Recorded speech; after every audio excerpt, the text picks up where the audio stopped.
Бүхэн 90 минутын туршид энэ алдарт эрхмийг алдаршуулахаар мөнхжүүлэхээр хамгийн ойр дотнд яагаад ингэж хэлж ийм гэхээр хөл өмг энэ хүний хувьд амьдрал нь байсан бол энэ цаг хугацаанд хамгийн ойр байсан хүмүүс нь энэ хүний талаар арай илүү ихийг ярих юм болов та бүхний сонсож байсан тэр дуу хоолой, тэр өгөөдөл, тэр зүүр үгнүүдээс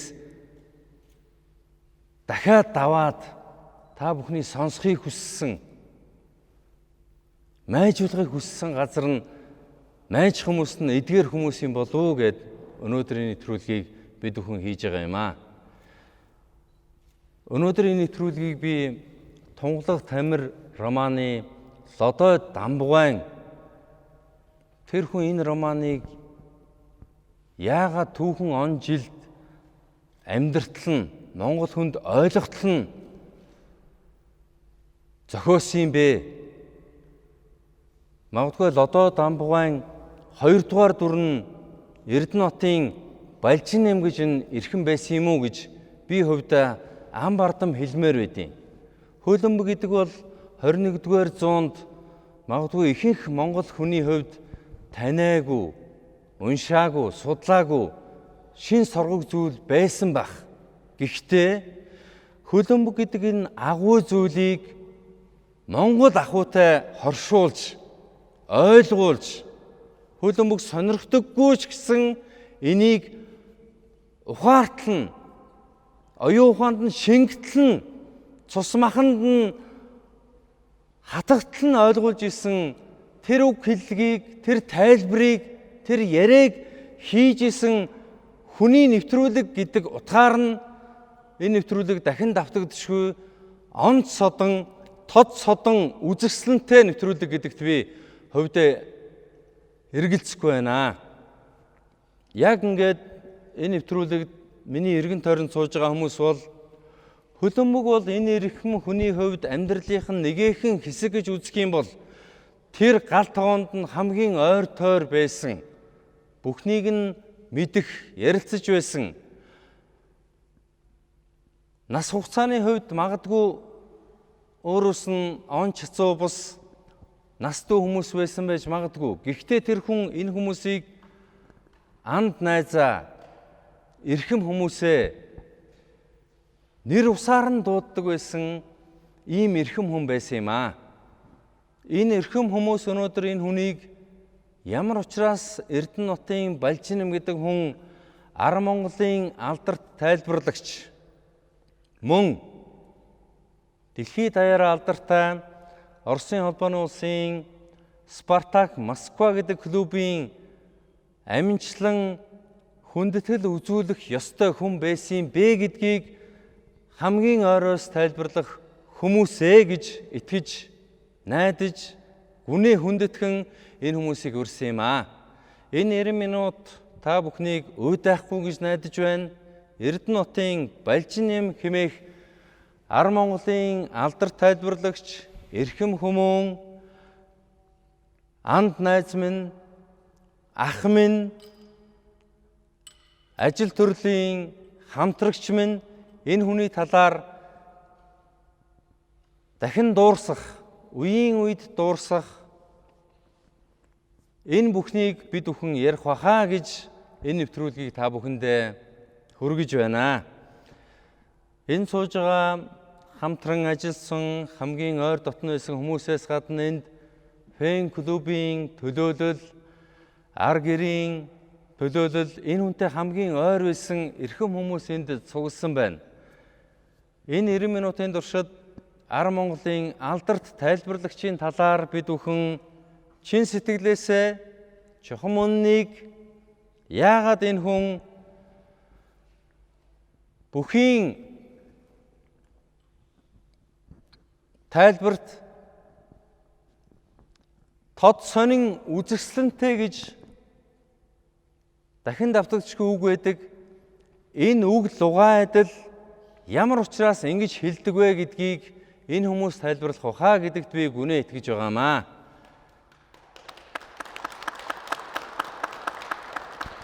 2006 оноос хойш 15 жилийн хугацаанд бид бүхэн сүүлийн 3-4 хоногт л дахин давтагдшгүй байж дээ гэдгийг цаг хугацаа өнгөрсний дараа дахин давтагдшгүй гэдгийг ойлгосны дараа хүн гэдэг амтан ойлгодсон байна, ухаардсан байна, боддсон байна. Энийг бүгдээрээ өнөөдөр ярилцъя гэж энэ буян түгээсэн хүмүүнд инээд баяслыг түгээсэн энэ алдарт эрхмийг алдаршуулъя гэж бид бүхэн зөвсөн юм аа. Ингээд энэ цаг хугацаанд хамт байсан эрхмүүд энэ хүний талаар хамгийн сайн сайхныг магадгүй хөлбөмбөгийн тайлбар бид бүхний сонсч байсан тэр бүхнээс өшөө давж та бүхний загтансан газар майжих тэр дурсамж сэтгэлийг төрүүлэх байхаа гэж энэ яриаг эхлүүлж байна. Ингээд миний зүүн гар талд заяа маань байна. За Балж ахын сонсогдож байна уу? Сонсогдож байна уу? За Балж ахын хувьд бол анх 2006 онд анх тайлбарч болж ирсэн байдаг. Тухайн үед бол миний хувьд бол ТV телевизэд оюутан байсан, ажиллаж ирсэн. Тэгээд Сэнийг телевиз дэлхийн авраг гаргана гэдэг. Тэгээд тухайн үед ягаад ч нөө тайлбарлагч гэдэг яг мэрэгжлийн хүн байдаг байсан Монголд. Одоо манад бүх морь тайлбарладаг, тэг яг хөл бөмбөг яг сакс тайлбарладаг мэрэгжлийн хүн байдаг байсан. Тэгээд Сэнийг телевиз рүү тайлбарлах гад явсан. Тэгээд ТV телевиз маань өөртөө шууд амжуул тойм гаргана тайлбарлах ширтээ болсон. Тэгээд Балж ах маань ган тушаахтай холбогдож анх тайлбарлагчийн гараагаа эхэлжсэн мөлий. Тэгээд анх эрэхтээ бол өөрөө дэвтрээ бариад биччихсэн юмнуудаа бариад бүгдийг бариад ТV телевизээр ирээд тэгээд ТV телевизээр бол анхныхан гараа эхэлжсэн. Тэгээд тухайн үед дэлхийн аврагт амжуулж байгаад Балж ахыг ингээд тайлбарлагч гараад ирсэн байна гэд хүмүүс ярьжсэн. Тэгээд өрсөлдөгчөө судлах гэдэг анх үзэж байхад бол маш тийм өөрмөцтэй хамаагүй өөр тийм тайлбарлагч байсан.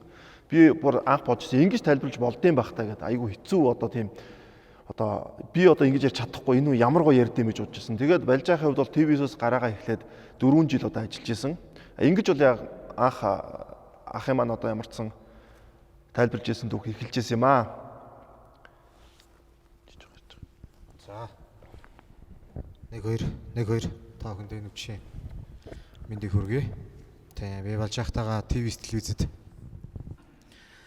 хамт ажиллаж одоо гараагаа эхлүүлсэн. За бид тээр яг ижил 2006 онд бид тээр хоёулаа 2006 онд тайлбарлагчийн гараагаа эхлүүлж нэг мэдсэн 15 жил өнгөрсөн байна. Сая заягийн хэлсэн дээр бол Эрдэнэтийн Балж нэг хэн байсан бэ гэхээр ямар онцгой тайлбарлагч байсан бэ гэдгийг нь ерөөсөө шууд эхний тэмцээн дээр харагдсан бай тээ. 2006 оны дэлхийн аваргыг тайлбарлаад эхлэхэд л ер нь орон даяар энэ сөнг болоотой хүн чинь юм бэ л гэж ард түмэн яригадаад эхэлсэн. Одоо энэ өнцгөөс харахад шууд эхний тэмцээн дээрээ олонний танил болдог тайлбарлагч гэдэг бол байхгүй.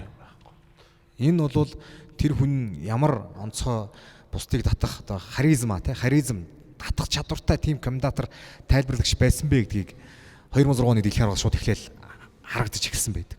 Тэгэл одоо амраа заяа санжил байх, нанж санжил байх шуугаад эхэлсэн шүү дээ. Тэр дэлхийн аврал дээр энэ сөнг бол одоо юм бэ гэл те. Энэ нэг зарим хүмүүс болохоор энэ өв настай хүн юм биш үү гэл те. 50 гарсан хүн юм биш үү гэж яах шиг нэг тиймэрхүү тухайн үеч удаа болж ах залуу байлаа шүү дээ. Тэ 68 он манайх 1900 тэ 68 оны хүн.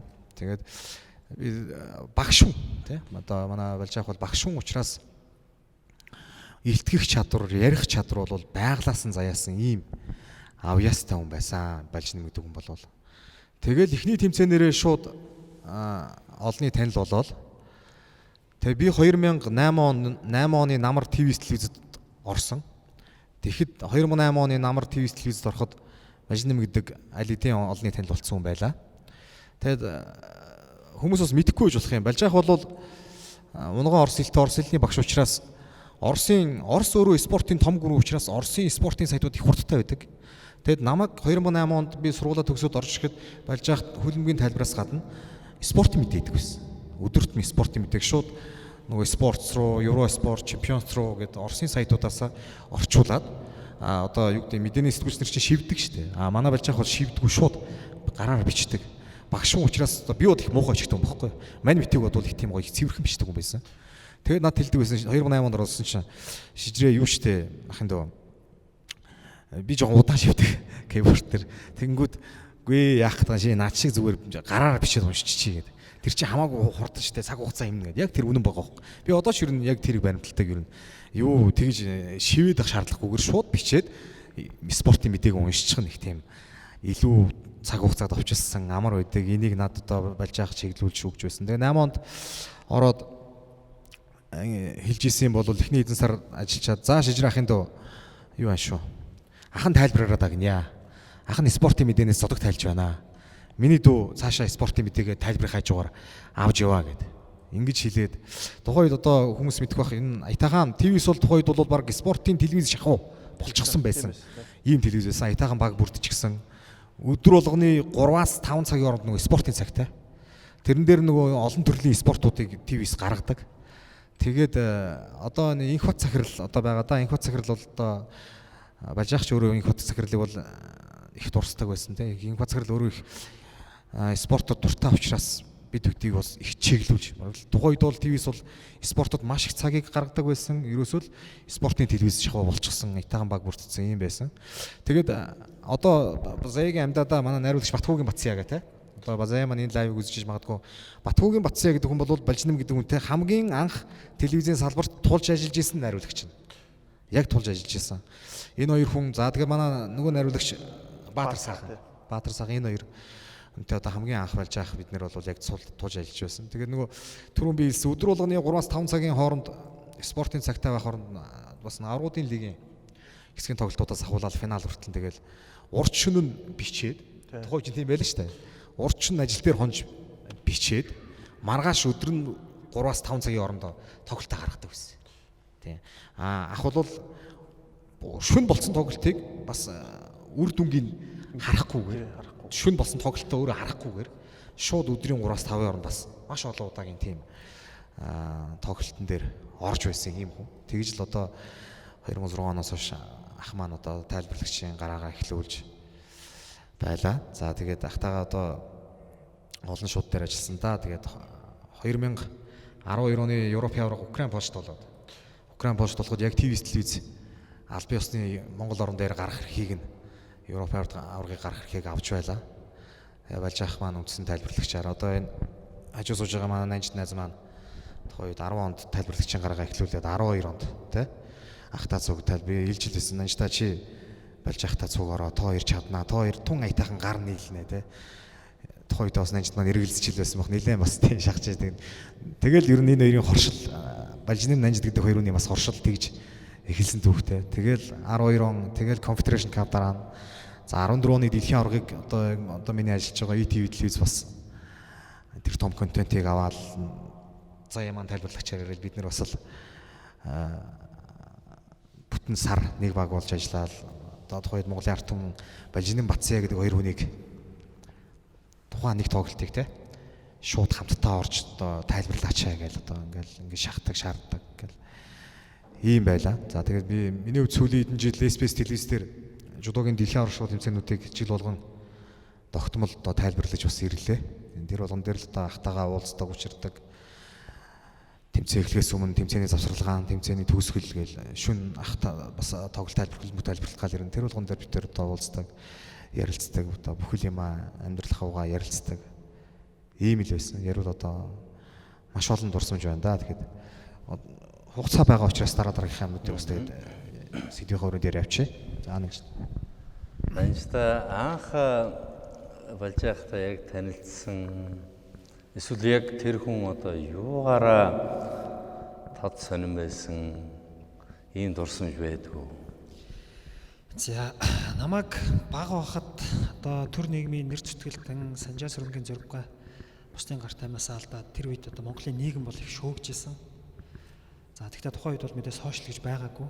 За ер нь тэр цаг үеэс хойш одоо хэн нэгэн хүн маань бурхан болоход хамгийн их шууган болсон тохиолдол одоо яг одоо тохиож байгаа болов уу гэж бид бодож байгаа.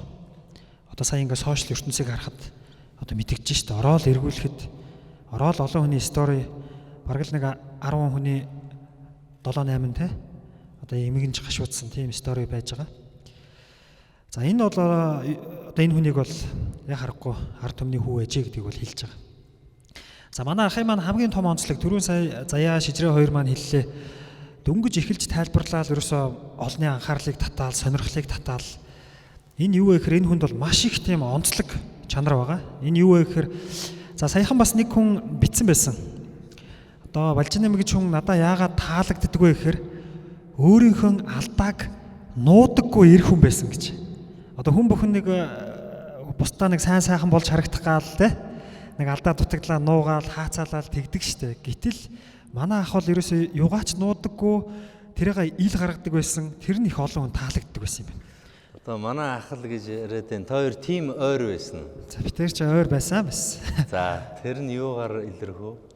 За яг би энд маш олон зүйлийг товчлоод нэг зүйлийг хэлье да. Одоо би ахтайгаа хамгийн сүүлд хизээ холбогдсон байх гэхээр өнгөрсөн 10 дугаар сард холбогдсон байгаа. За тэгэхэд бол яг гэж холбогдсон байх гэхээр одоо миний хайртай аав бурхны орныг бол зорьсон байсан. Ажил явдал яг болоод яг л одоогийнх шиг ингээд нэг өнгөрөөд нэг удаагүй 2 л хонжсэн баг тий. Тэр үед мэдээж ингээд хамаатан гэр бүлийнхэн бүгд ингээд байжсэн. Би нэг гэрээсээ гараад явсан. Тэгээд нэг болохгүй нэг хүнтэй л ярмаар санагдаад. Тэгэл би Балжаах руу залгаж ярьжсэн байхгүй. Ах би тантай л ярмаар байна гэж. Тэгэхэд одоо ингээд над хэлж өгч ийсэн. Би одоо ингээд бодоход би тэр ойрхон байсныг одоо нотлон их нэ хайшаа тий. Зүгээр ер нь нэг энэ асуултанд хариулахад ингээд хариулчвал ер нь бас хүмүүс товч өгөө тодорхой ойлгох болов уу гэж бодож байгаа. За тэгээд түрүүний эхний асуултыг үргэлжлүүлэхэд манай хад бол маш том онцлог байгаа. Энэ юу вэ гэхээр Монгол ахуйг энэ хөл өмгтөө маш сайн холбосон. Одоо яг үнэндээ ингээл одоо бусад тайлбарлагчтай хувьд одоо бид бүгд ч ялгаагүй. Гадны юм бол гадны юм байх ёстой тий. Одоо гадны айхтар нэр ус томьёо ингээл гэтэл бол ах бол одоо бүх зүйлийг Монгол ахуйтайгаа холбочихсон. Одоо ингээд нэг хойд Лондоны дерби гэж юу юм бэ? Энэ бол одоо манайхаар нэг 7 буудлын 2 баг тоглож байгаа шүү дээ тий. Нэг том тэмцээн ингээд төгсгөлийн шат руугаа ороод ирэхэд үүнийг одоо улсын баяр наадмаар ярих юм бол одоо нэг уралдааны морд адсын давааг өнгөрөөд алдар толгой ороогоод яармгийн динжрээ уруудаад гаад ирлээ ч гэдэг юм уу те. Яг ийм тийм амьд зүйрлэл ийм Монгол ахуй руу оруулсан энэ зүйлүүд нь бол яа харахгүй маш олон хүнийг байлдан дагуулсан болов уу гэж миний хувьд бодд юм аа.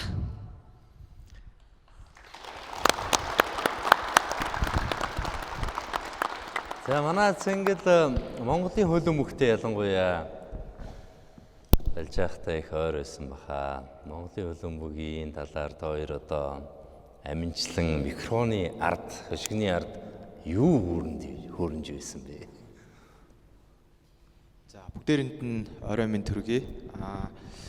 За амраахын асуултанд хариулахад эхэнд нэг жоохон оршил одоо хэлье гэж бодож байна.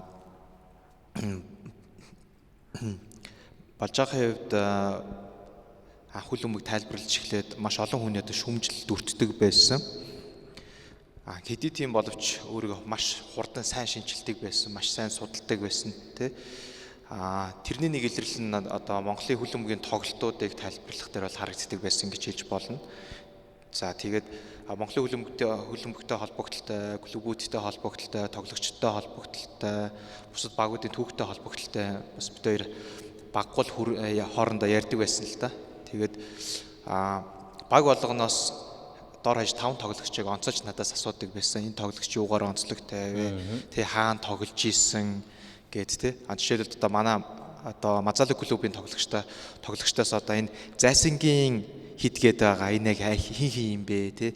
Ах дүүс юм уу тэ ямар учиртай юм бэ гэл ингээд бүр ингээд Монголын хөл өмгийг тайлбарлахтай хүртэл тоглогчдын цаана юу байдаг тэ хэн байдаг тухайн тоглогч хаанаас хэний гараар хүмүүжиж гарч ирэв ямар онцлогтой вэ гэд тэр болгоныг яг түрүүн Шижрээ ахын ярьж ирснээр гараараа тэ цаасан дээр тэмдэглээд тэгж ордог байсан.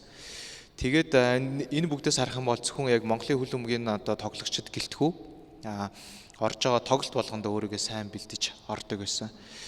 Тэгээд заримдаа тоглолтын дараа ингээд гарч ирээд одоо ингээд бид нар ингээд бүгдээрээ л чинь би эхэлтгөө одоо ингээд манай нөгөө жигүүр сууж байгаа 3 залуу ингээд энд сууж байгаа ах нар байна те. Ингээд хоорондоо ярин те энэ тоглолт миний тайлбар нэг л сэтгэлд хүрсэн ингээд дараа сайн бэлдэж ирж байгаад те. ёстой өөртөө сэтгэл хангалуун тайлбар хийнэ гэж явдаг гэсэн. Тэрэндээ ч хүрдэг байсан. Тэгээд нэг тоглолтыг заримдаа чухал тоглолтыг тайлбарлах гэж тухайн тоглолтыг хүртэл тий одоо 48-аас 72 цагийг бэлддэг. Тэгээд шөнийн тоглолт болох чих юм бол өглөөнөөс нь ахгуулаад тухайн тоглолтод юу ярих уу, ямар үйл явдал болох уу, хэнийг онцолж ярих уу гэдэг бүгдийг ингэж бэлдэж орж ирдэг байсан.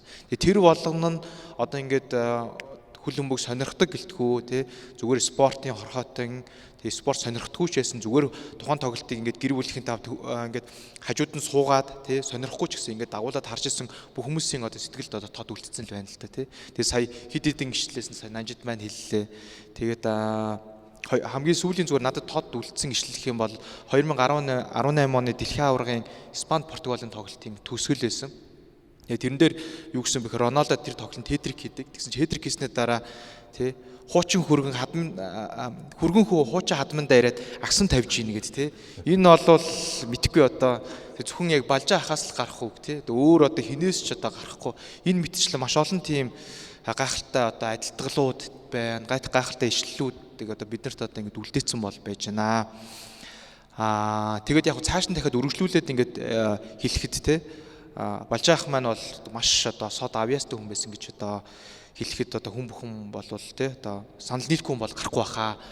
Тэгээд ийм авьяастай хүмүүсүүдийг одоо ямар шалгуураар хэмждэг вэ гэхээр тий нэг 3 үндсэн хэмжээс байдаг. Тухайн авьяастай хүн гарч ирэхэд хамгийн эхлээд хүмүүсүүд шоолдог. Дараа нь тодорхой эсэргүүцдэг буюу үзий яддаг. Тэгээд эцсийн дүндээ бүгд төлөөлж ширдэг.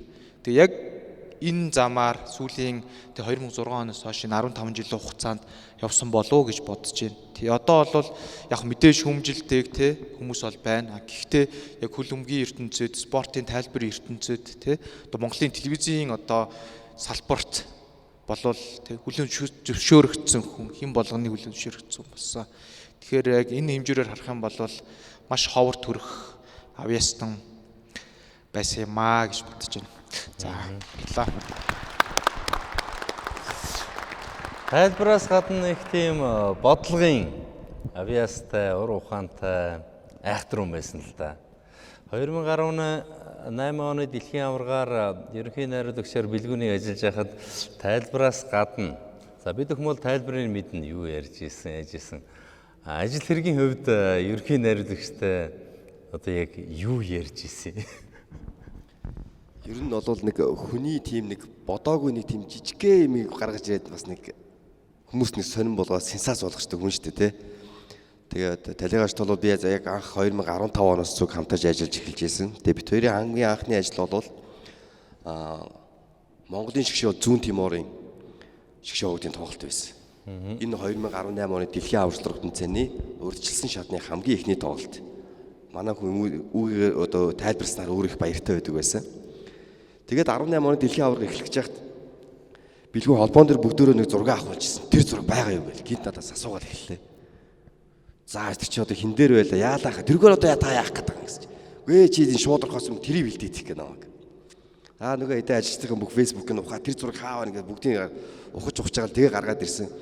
Намайг студид тоглолтын өмнө орж ярьж хахад энэ зургийг би дэлхийн аварга үзэж чадны анхны тоглолтыг дэлхийдээ тайлбарсан анхны үн биш үг хэл энэ зургийг өгөөрэй чи гэж наваад гэсэн. Одоо гэрт нь байдаг тий зураг. Гэрт нь байдаг шүү дээ. 18 он дэлхийн аварга үзэж чадны анхны тоглолтыг монгол хүн тайлбарласан гэхээр чи тэр зургийг л өгөөрэй гэсэн. Тэгээ. Арай тэр зургийг олж аваад би чи баг монтажлаагүй шахаа байжсэн чил тэрийг баг өглөө шууд эхэлсэн. Тэгэл газ тэр зургийг л өгсөн л дөө. Ер нь бол 15 оноос хойш тэр ч одоо яг Монголын хөлбөмбөгийг одоо дамжуулах ажилд анх одоо оролцож байла. Тэгээд ер нь өөрөө сэтгэлийн хөөрөл ихтэй хүн.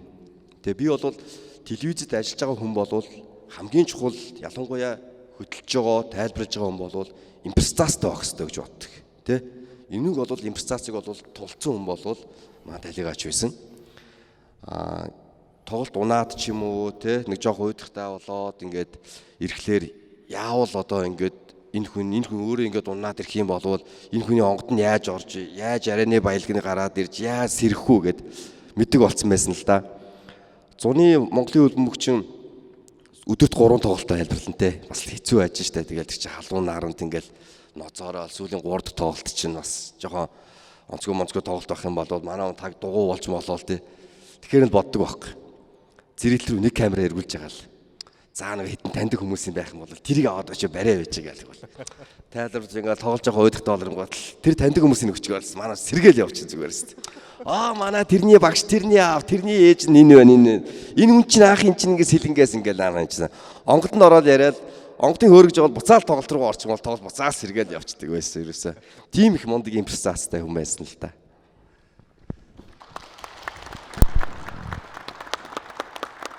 Дахин давтагдшгүй домогт гэж яриад байгаа шалтгаан нь яг хөлбөмбөг бол 213 оронд хөгжсөн юм том спорт л доо.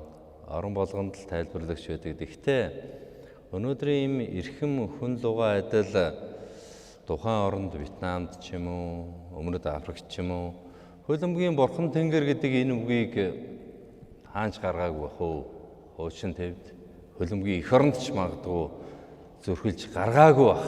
Энэ утгаараа үүнийг л гайхамшиг гиндэ гэдэг үгийг Бразилд ч гаргаагүй байх гэж би ам бардам хэлнэ.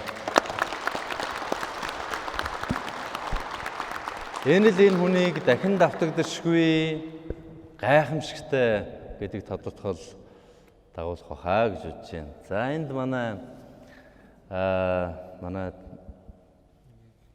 Балжаахын одоо хамгийн хайртай хамтран ажилладаг хүмүүсийн нэг байна. За оюу одоосоо хэлэх үү?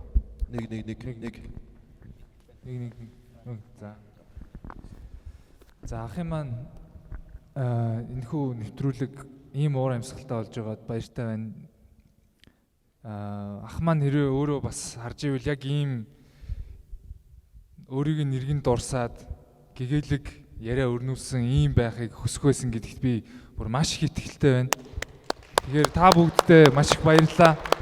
Өнөөдөр бас энэ лайвыг үзэж байгаа хүмүүсээс гадна яг энэ футзалын футзалын ордонд төрөлцөн ирсэн та бүгдэд маш их баярлалаа. Камераар гарахгүй байгаа та хэд маань хүндэтгээд ирсэнд маш их баярлалаа. Бүгдэд нь маш их баярлалаа. 2013 оноос хойш би ахтайгаа хамт ажилласан. Ахын маань миний л амьдрал гэж ном байдаг. Бас энд байгаа хүмүүс заримд байж байгаа. Биднэрт бас бүгд нь байгаа. Тэгээ тэрийг бас тухайн үедээ надад өгж явахад нь би бүгдийг наривчлан уншиж байгаагүй юм байна гэдгийг л явсан хойно нь ахыгаа ухаарлаа. Тэгээ хүн одоо яг л тэгж л ухаард юм байна. Тэгээ үзэгчд бид нэр бас мэдэхгүй бах. Ахын маань өвөө ховдын дарив сумын ийм хүн байсан. Өвөө эм хоёр. Тэгээд өвөө нь угийн яриа хөрөө сайтай одоо альва зүйлийг жинхэнэ одоо Балжаахын маань хөлбөмбөг тайлбарлахтаа хөөрөмж өгүүлдэг шиг яг тэр өөрийнх нь ярианы чадвар бол өвөөгөөс нь өвлөгцсөн гэж ах маань өөрөө бас бичсэн байдаг. Тэрийгээ бас ярьдаг ч байсан. Тэгэхээр өвөөгөөс үүдэлтэй энэ ур чадварыг бүр дэлгэрүүлээд ингээд Монголын ард түмэн гэлтгүй. Бид бол 3 сая гаруулаа. Гэхдээ хойшоо Оросын бага эстнуудаас Балжаахыг маань мэддэг. Тийшээ захиа бид нар SBS-лээс намайг ажиллаж явах захиа ирж байсан. Өвөр Монголд бол Балжаахыг сайн мэддэг. Тэгээ тэр ч утгаараа Ар Монголын гэдэг үг гарч ирсэн гэж одоо бид хэд бас сайхан ярьж ирсэн. Тэгэхээр энэ 3 сая хүнээр тогтохгүй. За магадгүй одоо 10 хэдэн сая, 20 хэдэн сая ч байж болох юм. Энэ хүнд өөрийн дуу хоолойгоо өвөөгөөс өвлөгдсөн тэр одоо ховдын даруй магадгүй сэлэнгийн санд сумынхны л мэддэг байсан өвөөгийнхаа ярианы ур чадварыг 20 сая хүнд үзүүлж түгээж бас тэр чигт нь мөнхөлж чадсан ийм агуу хүн байсан гэдгээр өнөөдөр бахархалтай энэ сууж байгаадаа маш их баяртай байна. За ах маань өнөөдөр хөлбөмбөг бид нар бас хөлбөмбөг тайлбараас гадна хөв хүн талаас нь бид бас яриул зүгээр болов уу гэж бодож байна. Хамгийн анх би тайлбарт SBS телевизийн байранд байсан одоо энд байгаа хүнд дах нартайгаа бас одоо ялангуяа Заяахтай хамт байна. Балжаахтай хамт бид хамгийн анх 13 онд SBS телевиз эфирийг нээж бид хамт Балжаахтай эхний тайлбарт орсон. Тэгээ гарч ирсэн чинь Балжаах заахын дөө ерөөсө болохгүй шүү. Чи ерөөсө яг энэ байдлаараа чи энэ яг яамаар юм бэ гэ. Над яг шууд үннийг нь ерөөсө тайлбар дуусаад л хэлж ирсэн.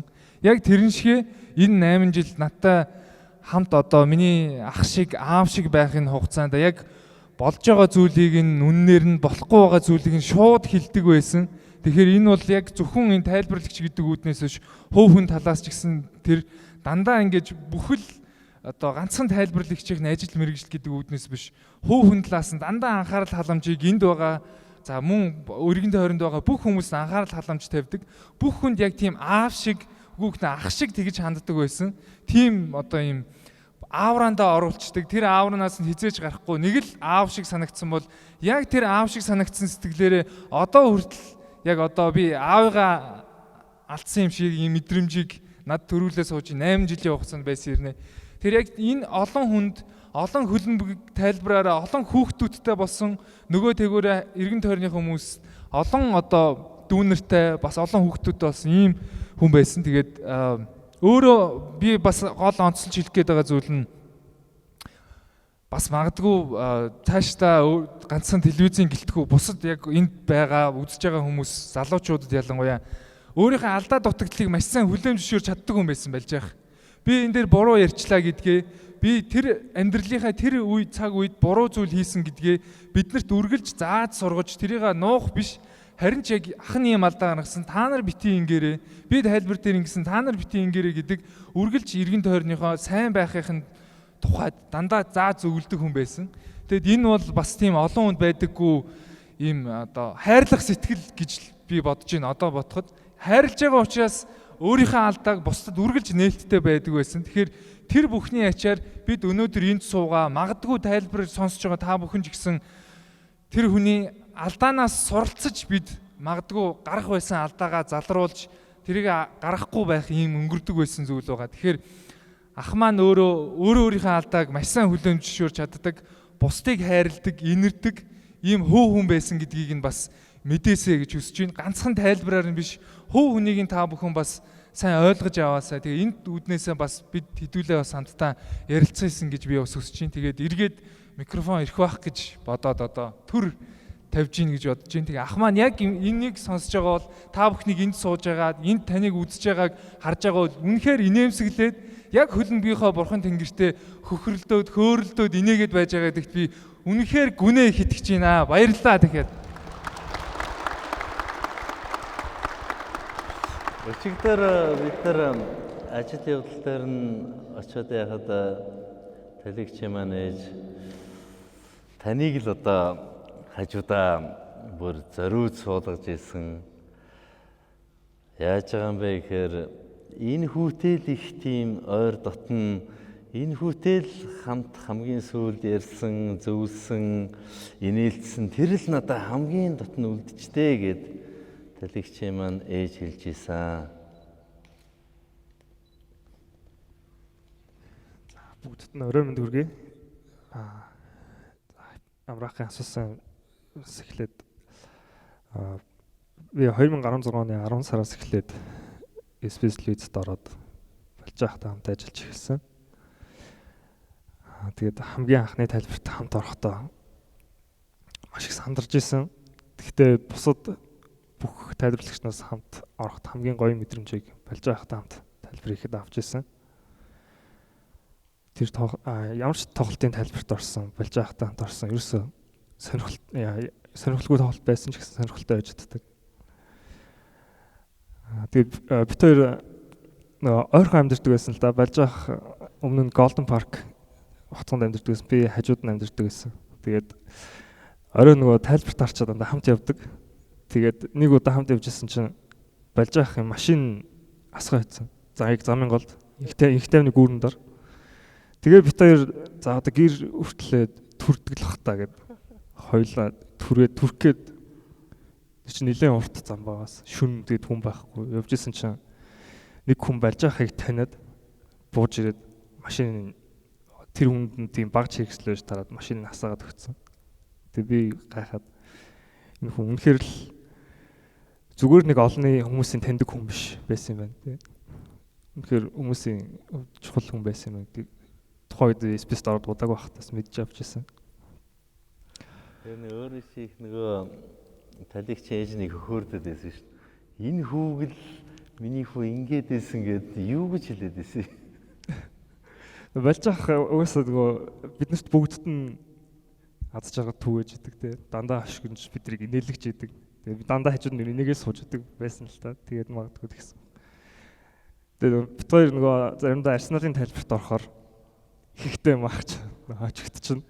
Тэгээд болж авах гарч ирэл. За 2 C6 20,000 цаастай аваад Спартакийн фэн клубд хэлсгэн. Тэгдэгээс тэгээ танаа фэн клубд хин юм ба хэдэн ба гэдэгс 2 хүн. Нэг нь хин гэдэгс анхаа. Нөгөө тэгээд болж авах гэдэг тоолт болгонд намайг ингээд цаашлуулдаг. Доёолдог нь бас надад айгу таалагддаг гэсэн. Оёод эдгээр бол намайг доёол гарч байгаа зөв өөр шүү дээ. Болж байхад айгу гоё санагддаг. Үнийг айхтар явуулдаг байсан. Тий, айхтар явуулдаг байсан. Гэхдээ тэр нь айгу гоё таалагддаг байсан надад. Тэгээд би ингээд нэг хагасанд тайлбартаа авч байгаа. За би аваа авсан уу гэдэг дандаа. Тэгээд бүтэн санд нь яг маргааш нь ороод ирэх. За би аваа авсан гэдэг гэсэн. Яг энэ дээр хэлэхэд яг футбол токийн сүүлийн дугаарууд дээр яг би жоохон цэнгэл битэрийг хоцорж ирнэ. Тэгээд яг ирэхээр надаас асуудаг асуулт. За хадмууд сайн уу гэж асуу. Тэгээд дандаа сүүл. Тэгээд та нар ерөөс хинж хорим хийхгүй маа. Би ерөөс хоримтлаачмаар байна гэдэгээс. Тэгээд хизээ нэгэн цагт би хорим хийх юм бол болж байхад тусгай суудал гаргаад тэнд нь хэнийг цуулахгүйгээр судал цасна гэж бодож байгаа.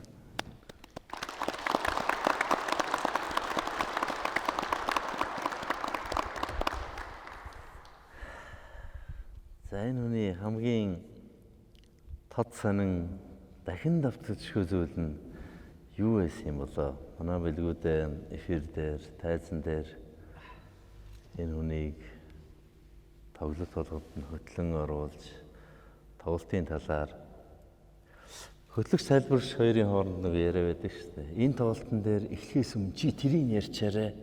Тэгээ ярьчих юм бол би наадах чи өргөжлүүлээд ингээ ярьчихна гээл бүрөөрөө тий. Ингээд нөгөө тайлбарлагчид бол хоорондоо өрсөлдөг баг. Энийг ярьчих юм бол чи надаас илүү гарчна. Би энийг ярина гэд. Мань хүнд бол нэг тийм байдаггүйсэн. Өөрөө мэдсэн юм а чи энийг ярьчих. Тэгвэл бүр гоё болно. Тэгэнгүүт араас нь надаа бодсон юм байгаа. Би шүн унтаагүй надад чи бодцсон гэд ороод ирээд ярих нь их урамтай байдаг байсан. Ийм тохиолдол бас байна.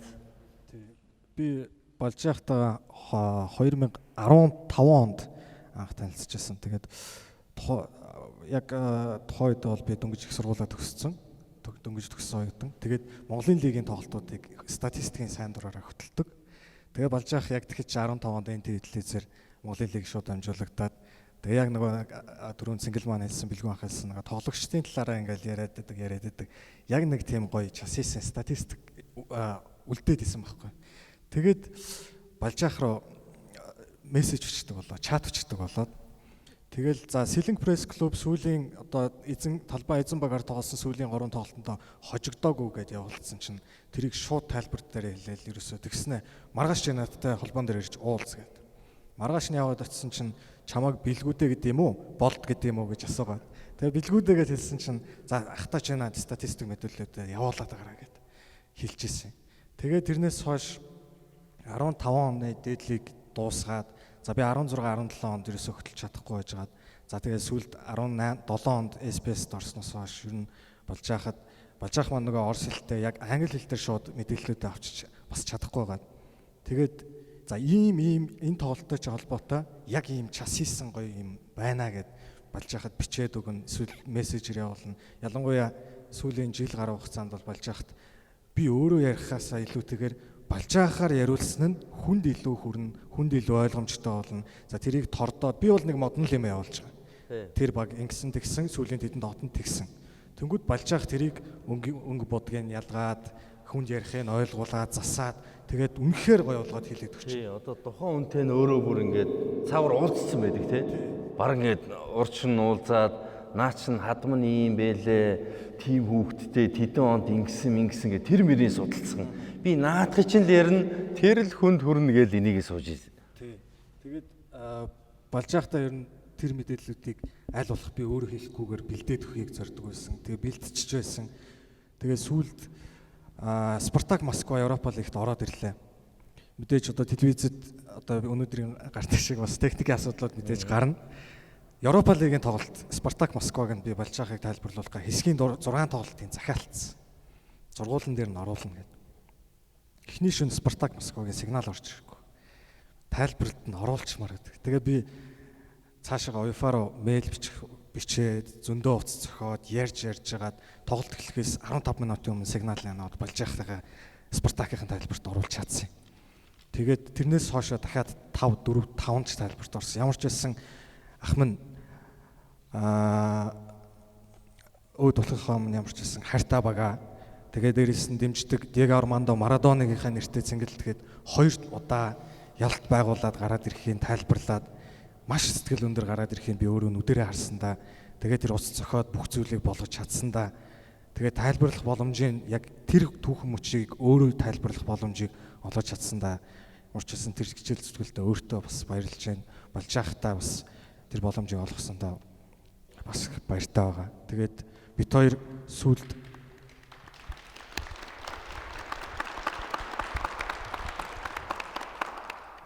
нөгөө футбол ток нэвтрүүлгийнхаа юу гарах вэ, яах вэ гэдгийг хоорондоо ярьдаг. Ер нь бол дараалын би гаргацдаг бол болж ах нэмж ийм оруулмаар байна гэдгийг зүгээр гарчиг нь явуулчихдаг. Зүгээр тоглогчийн нэр явуулчихна. Би тэрийг цаашаа дэлгэрүүл судлаад зураг хүргэний орнгууд яг тэр таарсан зургууд яг ярих гэж байгаа түүхтэй холбоотой зургууд нь байхаар цаадах чинь нүдэн хөрөөл сэргээл ерөөсөө хуруу гараагаа зулзуулаад инх баярын үгийг таслаад цэнгэлээч байж оё одоо дугаа байж би дуусах тэгэл нэвтрүүлгээ үнэхээр гоё болгоод аваад явдаг байсан. Тийм одоо тэгээд орон зайг нь бид үлдчихэж байгаа хэд маань нөхөж дуусгандаа ямар ч байсан. Бэлгүүдийнх төр 1 2 бэлгүүдийнх төр нэмэхэд барьж явах нэг хүн татах амар чадвар. Одоо шийдэл сая бэлгүүдийг ярьсан юм. Бэлгүүдээ сайн дураараа барьж явах бүх статистикийг бэлж өгдөг гэсэндээ телевизд ажиллахаас өмнө тэгэл жоохон байж байгаа л нэг хүн дагуулаад байна. Юу ч хэлээ. Манай жолооч гэдэг. Ямар цалин байхгүй. Тим хүмүүс зөндөө өгдөгс барьж байгааг дагаал. Өө манай тэр гээл. Тэгэл бүр хүмүүс өөртөө сайн дураараа барьж байгааг гэрээс навчрал хөргөж өгдөг. Бид нар тоглолт тайлбарлаж байгаад 15 минутын завсарлагаар яадаг гэхлээр тэр 15 минутын завсарлагаар бид нар барьж байхдаа цуг тамхи татахт нь доор очиж хайнуулж яриг нь сонсдог гэсэн тий. Бүгд зэрэг тоглолтоос гарч ирэл бүгд барьж байгааг хайгаал явчихдаг. Тийм одоо мундаг одоо авраатай. Дэлхийн авраа тайлбарж байгаад барьж байхад нэг им авчирч өгсөн, дархлааны бэлтгэл авчирч өгсөн, нэг хэдэн пив өгж болох уу гэж зөвшөөрөл авна тий. Заатгаа чи нэгж болох уу. Тэгэхээр тийм мундаг авраатай. Би нэг гоё чи бас ярьчих гэж бодож байна л да. Яг амар шудрагтай заачаа. SPS лиз байгуулагдаад тэгээд битээр тайлбарлана гэдэг од амгалан хоёр дөнгө шинээр тайлбарлах гээд. Тэгээд барьж яхад хэлсэн байхгүй. Барьж яхаа нь од амгалан хоёроо хойлоо гоё бэлдээ сургаад гоё болгоё. Тэгээ өөр залуучууд бэлдээ хийчих. За яа хэрэггүй ингээ хойлохнаа л байжээ. Тэгэхгүй бол одоо юу ачна. Олон залуу тайлбарж гарч ир ах нь ажилтгүй болчихно. Чи ч гэсэн ажилтгүй болчихно хэцүү. Тэм учраас залуучуудаа хэдүүлээ гаргаж ирэхгүй сайхан ингээд эдэргээ байжлаа гэдэг. За чин юу одоо нэг тийм гимгүү тийм шудраг шууд хэлэн те. Тэгээд амар тийм цайлга хэлээ. Тэгээ би яах ботоод барьж яах тэгж болохгүй шүү дээ. Үгүй ээ наад орчин тэгэхэд ойлаа заагаад өгчлээ. Битээрээс илүү болчиход битээр ажилтгүй болчих шүү дээ. Яг тэгж хэлжсэн. Тэгээд ер нь бол тоглолт тайлбарлахдаа ч тийм ээ үзэгчтэйгээ ярьдаг те. За энэс онцгой тоглолт байна үзэгчтэй хэдүүлээ жоохон гоё юм яриа гэл. Шууд нэг тоглолч түүхийгээр авчдаг те. Тэгээ үзэгчтэйгээ тэгж гоё харьцдаг. Үзэгчтэйгээ тэгж гоё харьцдаг. Тэгээд би энэ тоглогчд дургу гэлж. Одоо шийдвэл бидний хинч нэг багийг дэмжих юм бол үзэгчд ууралдаг те. Энэ тоглогчийг ингээд одоо энэ тоглогч дургу гэх юм бол үзэгч нар бол юм да таагүй байдаг. Манай хүнийг бол баг тэгцсэн нь одоо те үзэгч нар энэ бол ингэх хэрэгтэй гэж байгаа юм шиг те. Өө Ливерпул энэ жил муу байна те. Шууд хэлнэ манай хүн бол. Энэ тоглогч юм байна. Тэгэхээр энэ хүний хувьд бол амьдрал дээр ч бидний хувьд ч гэсэн тэр 15 минут ямар үнцэнтэй өдөг гэсэн те. Дэлхийн авраг одоо бид нар 100 бэлгүүн анжид бид нар ингээд амраа дээр ажиллаж явах те. Барьж байхыг л бүгд хүлээдэг гэсэн. Одоо манай централ дэцх ирсэн байна те. Бүгд барьж байхыг л хүлээдэг гэсэн те. Барьж байгаа ирчүүл тэр уур амьсгал тэр одоо баг айгуу гоё болд төслөр ийм одоо мундаг юмсэн. Тийм учраас Монгол улс даяараа энэ үнийг санаж байгаа одоо тэр сошиалэр манай нанжид хилдтэйг адилхан одоо бидний дунд ч гэсэн яг л тийм байдэн шүү. Манай хүн бол тэгээд Монгол улс даяараа яа харахгүй нүунийг одоо ингээд одоо яа харахгүй одоо ингээд санаж цаашдаа ингээд одоо миний хувьд хамгийн нэг харамсал нэг дэлхийн авраг бүтээр тайлбарлах гэж ярьжсэн. Одоо ингээд би дараагийн тайлбарт орохоос амар айдаг болчиход байгаа. Нэг үлэхэд бол одоо цог тайлбарлаж чадахгүй гэхээсээ тий. Тэгэхээр нэг тийм нэг жоохон хэцүү юм бас яг харахгүй зүрхэнд тулцсан. Гэхдээ хэдүүлээ бас энэ дурсан ч бас гоё юмнуудыг ярих хэрэгтэй. Манай хэд бол маш олон гоё ярих ууган жишээнүүд уг нь байгаа. Хэдүүлээ тэр дурсамжуудаа ярихад гоё дийлгэдэггүй. За энд хамгийн ойр дотн одоо мэрэгжлийн хувьд хамгийн олон жил ажилласан юм хүмүүс байна. Өнөөдөр манай энэ футзалын ордноо манай фэн клубын төлөөллүүд Челси, Манчестер Юнайтед, Барселона, Парис Сен-Жермен гээд энэ багийн төлөөллүүд замун ар гэрээс нь хүмүүс ирсэн байна. Энэ хүмүүсээс бас өнөөдрийн ярилцлагын бас сэтгэлийн сонсъё гэж бодсон юм аа.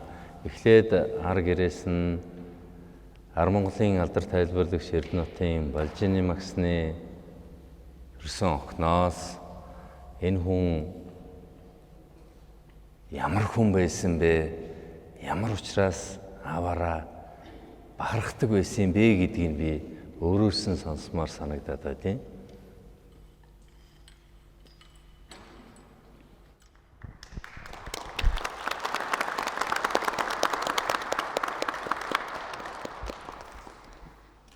За энд хуран цугларсан та бүхэнд орой минь хүргэе. Бас үзэж байгаа хүмүүстээ орой минь хүргэе. Магадгүй хүмүүс зарим нь гайхаж байгаа бах. Ар гэрэн зөвшөөрсөн болоо ийм арга хэмжээ зохион байгуулад гэд. Харин аав маань байсан бол энэ арга хэмжээг бүр илүү дэмжих байсан. Хүлээн зөвшөөрөх байсан. Өөрөө энэ спортод хайртай нэг хүн нэг ч ихсэн зүйлийг илүү хилээд өгөх юмсан. Энийг ойлгоосоо мэдрүүлэх юмсан гэдэг одоо энэ чиглэлээр бол сэтгэл зүрхээ зориулдаг хүн байсан.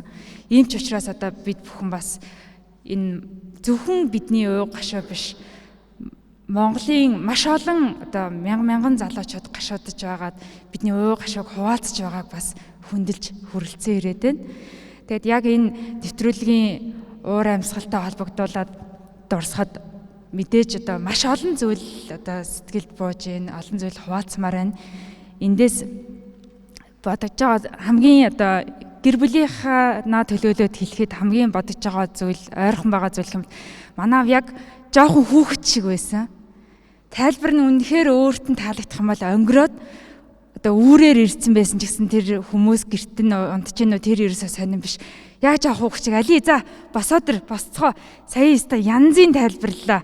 Эсвэл уцтаад унтчихад би имээтэйг амьдэрсэн унтчихад али ээжэд хэл тэ юнившн ухраа тэд дээр 50 одоо тэр тоглолтыг сая үзсэн үү? Үзээ яг жоохон үчиг байдаг байсан. Харин нэг тайлбар нь сэтгэлд нь хүрээгүй. Ялангуяа одоо сая сүүлийн Евро 2020 дээр бол ингээд нэг тайлбар нь сэтгэлд нь хүрээгүй. Эмээ маань ковид туссан тэр үед сэтгэлд нь зовнодсон байсан. Тэрэндээ өөртөө их ингээд буруу шааж хүлээж авдаг байсан. Тэгээд дээр нь би аавынхаа Балжины мэгцэн пэйж хуудсыг хөтэлдэг. Тэгээд залуучуудаас маш олон ийм хувийн чат ирдэг. Тэгээд онцгүй ингээд ийм жоохон сөрөг сэтгэлдээ чатууд ирэх юм бол мессенжер ирэх юм бол би тэрийг аавыгаа уншихаас өмнө өөрөө уншаад устгачихсан гэж боддог. Яг л маш их имзэглээд ингээд ийм жоохон хүч гомддог. Тэгээд тэрийг ингээд дандаа ярьдаг. Ерөөсөө ингээд нэг хүн магтаад хаа та урчнастай гоё ялаа манай Челсиг дахиад нэг яриад өгөөч гэсэн юм байх юм бол тэрийг нэхэр тэгж гин юм уу улаан тоочнууд за тэгвэл би дараа харин ч ярихгүй дээ тэр гэдэг ч юм уу. Эсвэл та лайв хийлдэ яага хийхгүй байгаа. Эсвэл хийсэн лайв чи инглээ гэхээр өөдөөс нэг тим юм ирсэн байлээ шүү гэд ярихаар наадвал чин тэгнэ. Хэрвээ юм хийх юм бол наадвал чин онцгүй болоо гин. Хийхгүй байхаар та мяавэн онцгүй гин. Гой тайлбарлал үгүй харин та ингэж тайлбарлах байсан гэж хэлнэ. Хэрвээ жоохон дуу муутай нэг сургаггүй баг дээр хоёр айлын авгаа хов ярьж байгаа юм шиг ярих юм бол харин бүр гоё боллоо гэж ярина. Айгүй хэцүү. Тийм учраас зүгээр л яг өөрийнхөөрөө за яхан өнөө орой тэгвэл лайв хийгээд чат ирээд байна уу? Тэгвэл өнөө орой аврагуудын лигийн эргэн тойронд гэдэг нэг лайв онцор хийсэн чи яах вэ гэд ингэж хэлжсэн. Яг энэ үг нь одоо шууд яг одоо санаанд орж байгаа зүйл маань энэ байна. Тэгээд мэдээж хэдийгээр одоо маш хизээж төсөөлж байгаагүй амьдралын хамгийн хүнд хэцүү цаг үедээ бид тулаад байгаа ч гэсэн эргээд дурсахад яг хажууд нь байгаа юм шиг бас сайхан байна. Энэ боломжийг олгож байгаа та бүхэнд хүрэлцэн ирсэн та бүхэнд маш их одоо талархаж уу гашууг минь хуваалцаж нэмгэлж байгаад үнэхээр баярлалаа гэж хэлэхэд багтж байна. Тэгээд манай монголчууд ер нь хүмүүс тэгдэг альва юм тохиолдоход сайн ч байсан муу ч байсан нэг зүйл тохиолдоход үргэлж шүүмжилдэг. Дээр нь тэр бол нэг л тухайн өдрийн юм уу нэг 2 хоногийн асуудал болоод өнгөрдөг болсон сүүлийн үед. Би бас анх шокийн байдалтай байхдаа яг бодож л байсан. Нэг тийм гомдол төрж исэн. За яах вэ? Хүн болгон ингээд мэдээний сайтууд бичлээ инглээ тэглээ. Энэ өнөөдөр л ийм зүйл болж байгаа доо. Маргааш нөгөөдөр үгүй дээ. Сүүлдээ би бас бодож л байсан. За пэйж хуудасныхан дагагчдын тоо одоо ингээд хүмүүстэй айгүй хурд нөгөө лив хийгээд гардаг шиг анлайк хийгээд дахаа болоод ингээд гарах байх гэсэн. Харин ч өдөр болгоо надад өдөр цагт ингээд notification утсан дээр маань ирэхэд followersууд нь улам нэмэгдээд үнэхээр танд ийм байсан шүү гэдэг. Та энийг уншихгүй л байх та гэсэн тэр бүр фэнүүдийн тэр фанатууд гэх юм уу тэр хүмүүсийн бүр үнэн сэтгэлээсээ голоосоо харамсан гашуудж байгаа чатуудыг уншихад тэгэхээр багч гисэн тайвшрал авч чадж байгаа. Тэгээд бас дахин гэр бүлийнхаа одоо бүх хүмүүсийн өмнөөс та монголчуудаа бас энд байгаа хүмүүстэй залуучуудаа ялангуяа талархаж гин гэдгийг хэлмээр байна. Баярлалаа.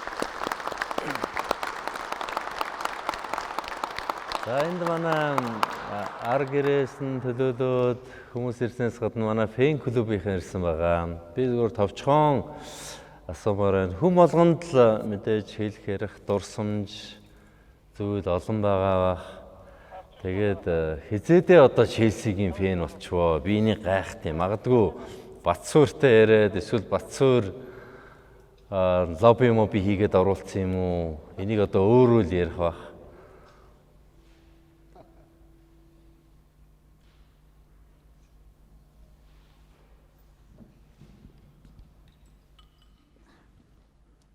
Нэг. За баярлаа. Тэгээд энэ өдрийн мэндийг хүргэе. Тэгээ бас үнэхээр бас хүн туссан. Тэгээ яалтч бас манай ах маань бас Монголын бас хөлөмгийн бас тоодод эрхэм байсан үл энэ хэдэн өнгөрсөн 2 хоногийн дотор бол мэдрэгдэж байна. Тэгээ өөрөө хэлдэг байсан.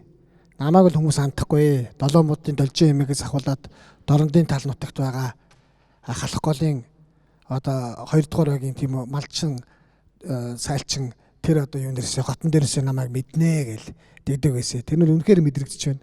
Би өөрөө уран бүтээлч хүн би ахыгаа бас нөхөрсгөр бас илгэлдэг байсан. Тэгээ зөвхөн одоо ганцхан ингээд хөл өмбөг гэдгийг бол балж ахыг зөвхөн хөл өмбөг үздэг одоо нэг хот суурин газар Улаанбаатар гот ч юм эсвэл аймгийн төв хүмүүс мэддэг байх гэж би айгүй тийм ахархан бодолтой байсан. Тэгээ нэг удаа сонгуулийн ажлаар 2006 онд ч болоо 7 онд ч болоо Өөрөнгөө аймагт явж хагаад анх одоо орон нутагт би бажин байгаа бол нөхөсгөр ингэж илгэлж ийсэн. Тэгэхэд бол тэр орон нутгийн үзэгч төлөөстэй амар гоё ингээд миний өмнө тоглосон бус номеруудаас илүү ахын тэр нөхөрсөг илгэлийг бол аюу гоё хүлээж авч ийсэн. Тэгэхээр би тухайд бол би бодчихсон. Өө ах маань одоо бас үнэхээр л яалчгүй Монголс Улаанбаатар хотуудыг 365 суманд танигдсан яалчгүй Монголын бас нэг эрхэм хүн байна да гэж бас би бодож бас бахархаж ирсэн юм ахаараа бас. Үнэхээр бас гоё байдаг. Гоё байсан. Сайхан дурсамжууд бол байгаа.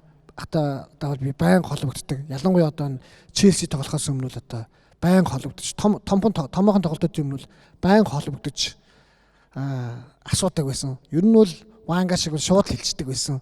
Одоо болоо танаа одоо бол энэ барахгүй одоо Премьер лигээ бодмод гэл. Ингээд шууд хилчдэг байсан. Тэрний ерөөдөө бол бараг 180 90% нь бол ондог байсан. Ийм ондог ирэх юм байсан маа. Тэгээд дахиагаа бас гигийн дурслалын хүндгээд бас нэг хальт өөрийнх нь бас ярьдаг байсан. Этгэ нэг дөрвөн мөртөөсөн та хүнд бас энэ телевиз үзэж байгаа үзэгч та хүнд бас хүргье.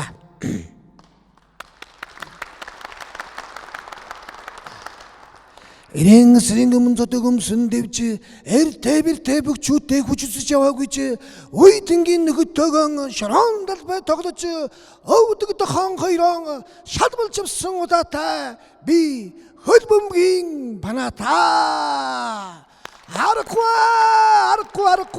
арахгүй чин Английн Премьер лигийн Английн Лондонгийн дерби чин арахгүй эрхэм үзэгчдээ та бүхэнд баярлаа. Та бүдийг мань үргэлж хөл бөмбөгийн бархан дэнгэр ивэж явах тухай баярлаа. Тэсвдания гэж.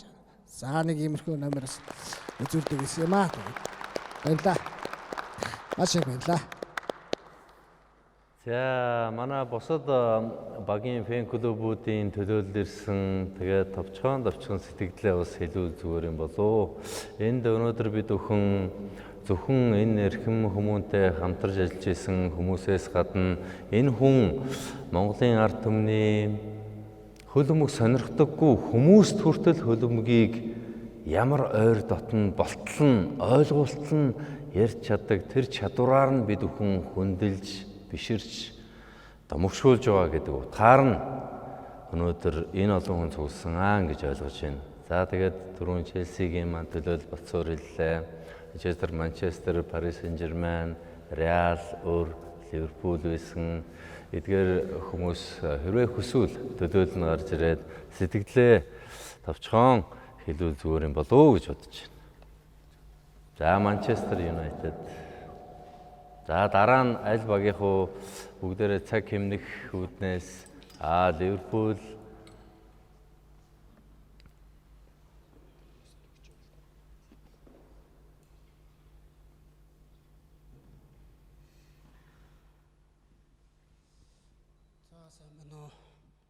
Байна уу? За сайн байна уу? Юуны өмнө энэ цугласан бүх хүмүүст энэ орой мэндийг хүргэе. Би угаасаа энэ хүндэгтэй үйл ажиллагаанд анх хэлэхэд нь зөөж ирнэ гэж бодсон. Яагаад вэ? Би яг хөлбөмбөг сонирхоод нэг амар удаагүй л дээ. Тэгтээ яг өөрийнхөө хэмжээнд бас 10 жилийн хүүхдэл байсан. Тэгээд анх хөлбөмбөг ингээд өөрөөдөө үздэг байсан. Сайн ойлгодгүй байд. Ингээд баах хүмүүс ингээд гүгээд идвэсэн.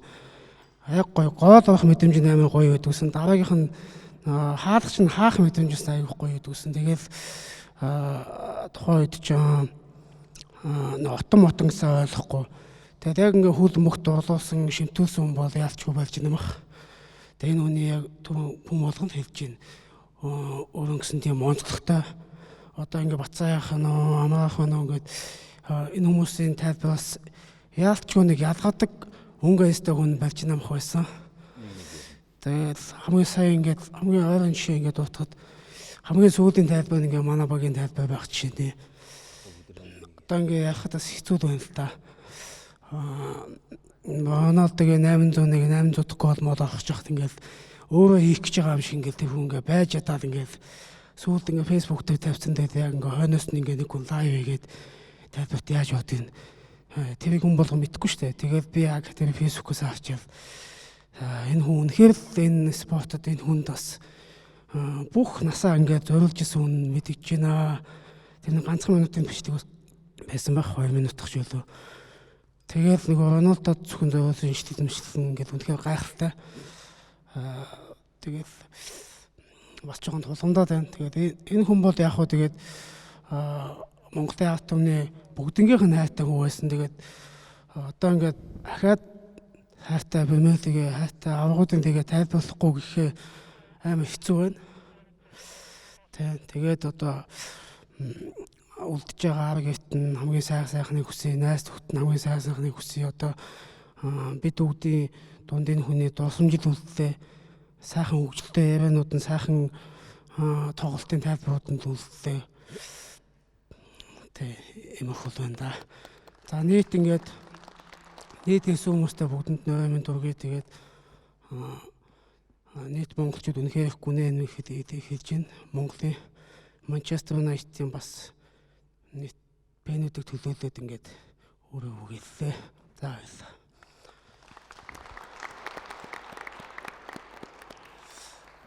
Европ дэлхийн аврагт оруулах тэмцээн гэхээр хөлбөмбөг сонирхдаггүй хүн ч гэсэн энэ эрхмийг асуудаг.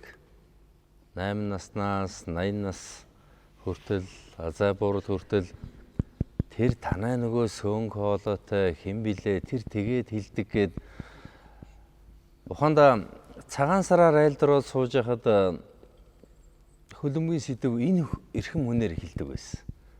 Зарим нь нэрийг мэдэхгүй ч гэсэн хоолой нь хоногшсон. Энэ утгаараа энэ хүн Монголын ард түмний сэтгэл зүрхэнд шингэсэн ард түмний хүү байсан юм болов уу? Энэ ч одоо баталгаа нь илэрлэл нь энэ байсан юм болов уу? Европ дэлхийн аварга гээд 2006 оноос хойш 2021 оны Европын аварга гээд олон жилийн тэмцээн уралдаан том тэмцээнийг үдлээ. Хамгийн сүүлд 2021 онд Central TV-гээр Европын аварга сургалт тэмцээнийг дамжуулахад хамтран ажилласан залуу уран бүтээлчид бас энд байна. Энэ хүмүүсээс би нэг хүнээс нь сэтгэлийн сонсъё гэж бодсон. Энэ хүнтэй ажиллахад ямар дурсамж үлдсэн юм бол энэ талаар манай Евро 2020 дээр ажилласан хамтран ажилласан уран бүтээлчдээс нь сэглээ хуваалцах хаа гэж бодож байна. Яагаад би нэг онцлог хэлж байна гэхээр 2 жилийн давтамжтай болдог Европ дэлхийн аваргын энэ том тэмцээн дээр яагаад ч юм хүн болгон энэ эрхмийг л асуулдаг. Нөгөө балжаа тайлбарлах уу? Янзын хилдэг дээ, нөгөөнийг хилдэг үг нэгэд. Энэ үг нь мөнхөд цаашид яригдаад бидний зүрх сэтгэлд үлднэ. Хамгийн сүүлийн том тэмцээн нь Европын аварга сургалт тэмцээн байлаа. Тэгээ энэ үеэр хамтран ажилласан хүмүүсийн төлөөлөл болгоод манай ЦБ маань сэтгэлээ хэлгэж явах шиг байна.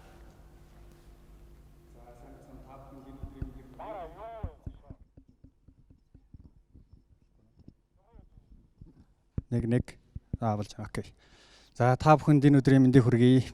За өнгөрсөн энэ хэцүү мэдээг сонссноос хойш хүн бүхний хувьд бол маш хэцүү байсан гэдгийг бол өөрийн биеэр бол яг мэдэрч байна. Гэхдээ өнөөдөр ийм сайхан үйл ажиллагааг хийж байгаад маш их баяртай байна. Ах нарынхаа энд ирсэн хүмүүсийн гайхалтай сайхан яриануудыг сонсоод гайхалтай мэдрэмжүүдийг авч байна. Тэгээд хөлбөмбөгийг бол би Балжаахаас сурсан. Анх 2006 оноос хойш дэлгэцээр гараад энэ амар нэг сөнг хоолойтой хүн яриад идэг. Тэгэл яг хөлбөмбөгөө яриад байгаа юм уу, юу яриад байгаа гэдгийг нь ойлгомжгүй. Эндхэн тэрний ээж нь тийм гайхалтай хүн байдаг, сүүгтэй цагаад чанаад хүлээж идэг ч юм уу. Амар өөр юм яриад тэр надад их гайхалтай санагддаг байсан. Тэгээ улмаар сүүлд анх 2020 онд Монголын дээд лиг дээр Балжаахтайгаа анхны бөгөөд эцсийн удаа цуг тайлбарт орж үзэж байсан. Тэгээ тэр 90 минутын турш би бас үнэхээр энэ хүнийг ямар гайхалтай юм бэ гэдгийг биширсээр байгаа дуусч ийсэн. Харин өнгөрсөн Европын аварга шалгалт тэмцээнээр Централ телевиз дээр 1 сарын турш Балжаахтайгаа цуг бол ажилласан. Тэгээд энэ хүн яг яагаад бусдад ийм гайхалтай мэдрэмжүүдийг төрүүлээд өнөөдөр бид нар энэ хүний талаар ингэж дурсаж байгаа вэ гэдэг шалтгааныг бол би тэгэхэд ойлгосон л да. Тэгэхээр энэ хүн ерөөсөө бүхэнтэй маш гайхалтай харьцдаг. За энэ манай хин, за манай ЦБ, манай Монголоо гэж ярьдаг. Энэ хөө тэгж ярьдаг байсан нь тэгээд нэг нуугу дүүнэртэй одоо би Балжаахаас бараг 30-аад насны дүү хүн тэгж яхад яг ингээд өөрийнх нь хамгийн дотны найз шиг ингэж гоё ярилцдаг. Гэрийнх нь яаж ийн, за чи ингээд гэрийнх нараа ингэж аялах чинь уу, яах чинь гэд дандаа гэрийнхэнд санаа тавьдаг байсан. Ийм гайхалтай ах байсан. Тэгээд нөгөө өглөө 5 цаг өнгөрөөгөө 6 цагт хүлээд шууд амжуулалт дуустдаг. Балжаахтайгаа цуг гэрлүүн би их хүргэж өгдөг байсан л да. Тэгээд замдаа амьдралынх нь болж байгаа зүйлс нь тайлбар ямар болсон гэд эдгээр зүйлсүүдийг үргэлж ярилцаад явхад Балжаах шиг ийм гоё дотн мэдрэмж төрүүлдэг хүмүүс цөөхөн байсан. Тэгээд дэлгэцээр Балжаахтай уулзж байгаагүй хүмүүс олон үзэж байгаа бах. Тэгэд яг л тантай уулзсан ч гэсэн бидэнтэй уулзсан анх удаага ганцхан удаа уулзахад тэр хүнтэй уулзсан тэрхүү дурсамж насан туршид хоногшгууц ийм гайхалтай мэдрэмжийг төрүүлж чаддгаараа онцлог байсан шүү гэдгийг хэлхийг хүсэж байна. Нэгэд та бүхэнд баярлалаа.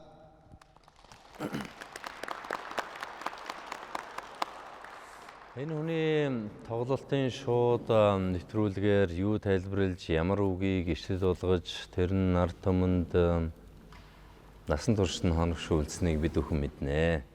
Магадгүй бид бүхнээс өшөө бүр энэс цаагуур юу байсан бол гэж асуух хүн их байсан баха.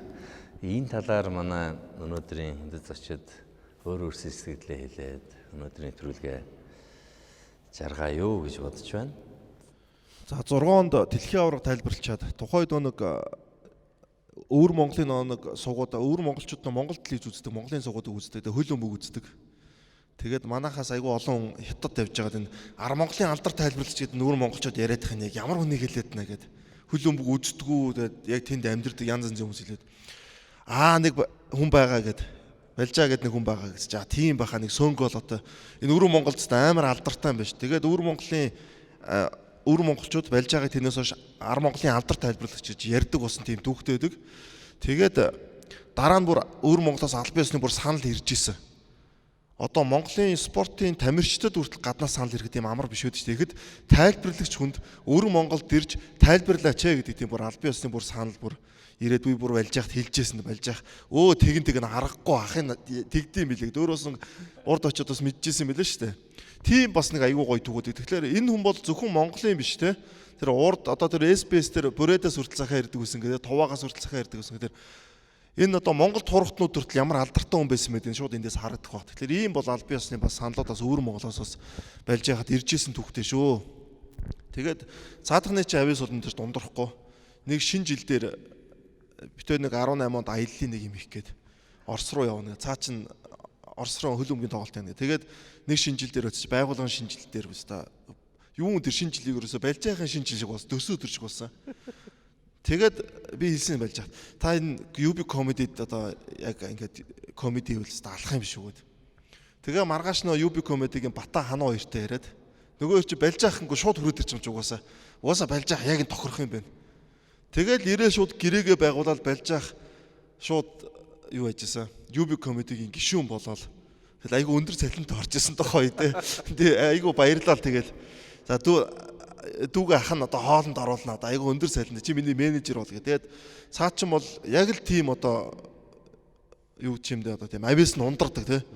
Тэр UB comedy-ийн хүртэл бүр сонсоо шууд ирээл тэгэл UB comedy-гийн гишүүн болоод айгу олон салбар руу ингээд орж исэн тийм үе бас санаанд орж байна.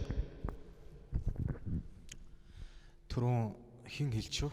За ер нь яг альва юм шүүмжил байна. Шүүмжил байж иж юм хөгждөг. Охин хэлсэн тийм охин нь хэлсэн. Ер нь тийм одоо ганц хоёр ингээд яхаар жоох имзэг хандтай болж байгаа. Жоох имзэг хандтай. Гэхдээ жишээ нь тэрийг манай энэ фанатууд нэг тийм сайн ойлгохгүй явж ирсэн юм байл. Би юу хэлэх гээд нэхэр жишээ нь юу гэдэг. За оюун удаар жишээ авъя. Ганц оюун удад зориулж тайлбар хийдэг хүн биш байхгүй юу? Оюун уд өнөөдөр жишээ нь тухайн үед одоо юу гэдэг. Балжнэм гэдэг хүнийг шүүмжлээд болохгүй байлаа гэхэд тэр хүн зориулаагүй байхгүй. Балжнэм гэдэг хүн бол арт түмэн зориулж тайлбар хийдэг байхгүй.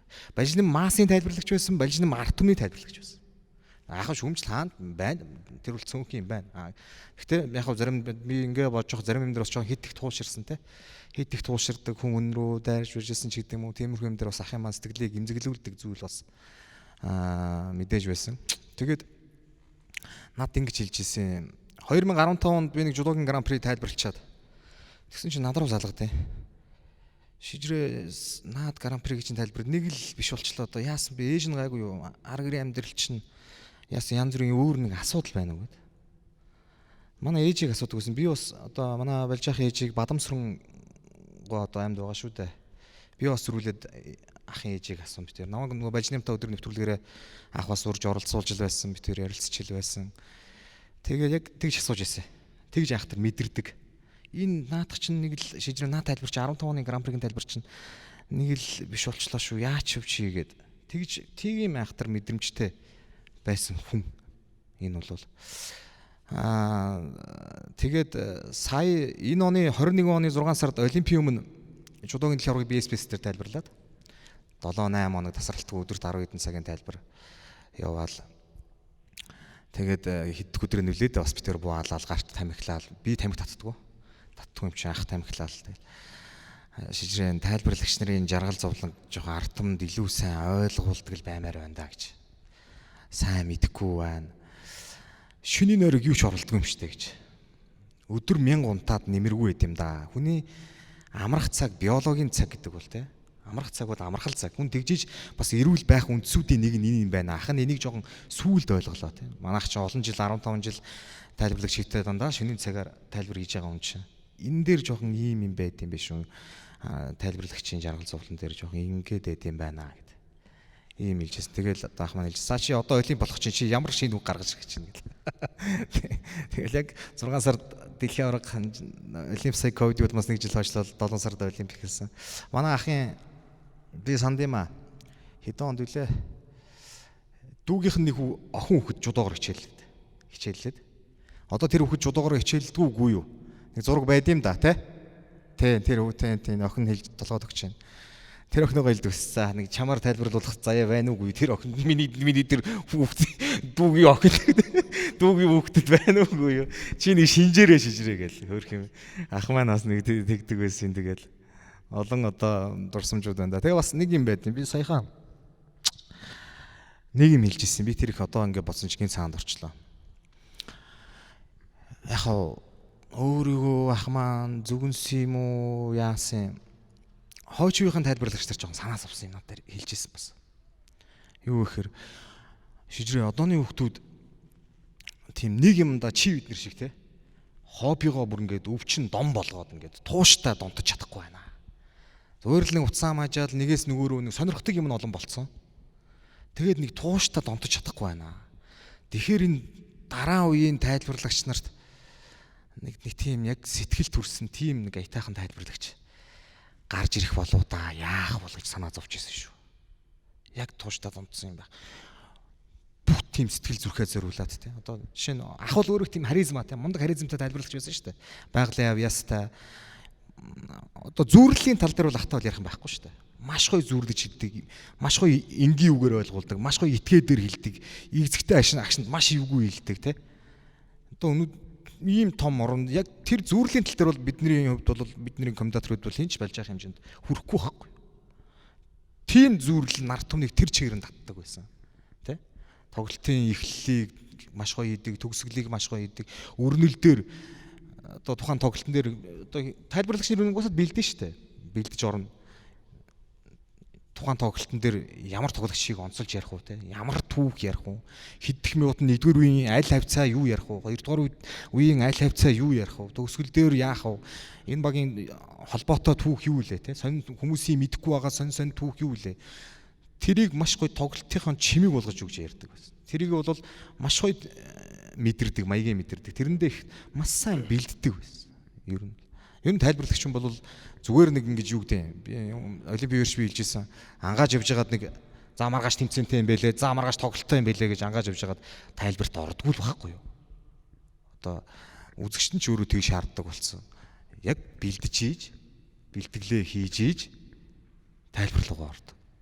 Ийм л тайлбарлагч байсан. Тэгээд би энэ оны 21 оны 6 сард SBS дээр дэлхийн жудогийн дэлхийн аваргаар би нэг хэлсэн юм аа. Юу гэсэн хэрэг ахаа би насаараа тайлбарлагч хийхгүй шүү дээ гэдэг. Би түрүүлсэн ярианыханд 2006 оноос бид хоёулаа тайлбарлагчийн гараагаа эхлүүлсэн. Яг цуг 15 жил боллоо. Тэгээ би тэгсэн чинь над руу нэг зог тусчараад наадах чинь нэрээ бодууштай юм биш үү гэж. Би хэлэхгүй юу? Миний бодол واخгүй юу? Би бол насаараа тайлбарлагч хийхгүй гэдэг тэгс. Наа чинь нэрээ бодууштай юм биш үү? Нэрээ ч бас ядардаг болсон, хилаадаг болсон тодорхой юм чинь. Ах нь яг ихний ээлжинд нэг 60 хүртэл явчих واخаа гэж. Над ярьж ирсэн. Энэ жил 53 настай хүн байлаа шүү дээ. Нэг 60 нас хүртэл ихний ээлжинд нэг явчихна та. Тэгээд юу болох нь гэж.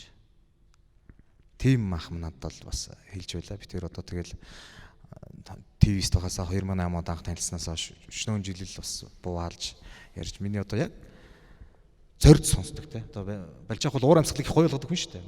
Гоё сайхан маазраансаа гадна дурсамжтай, сургамжтай юмнууд их ярина.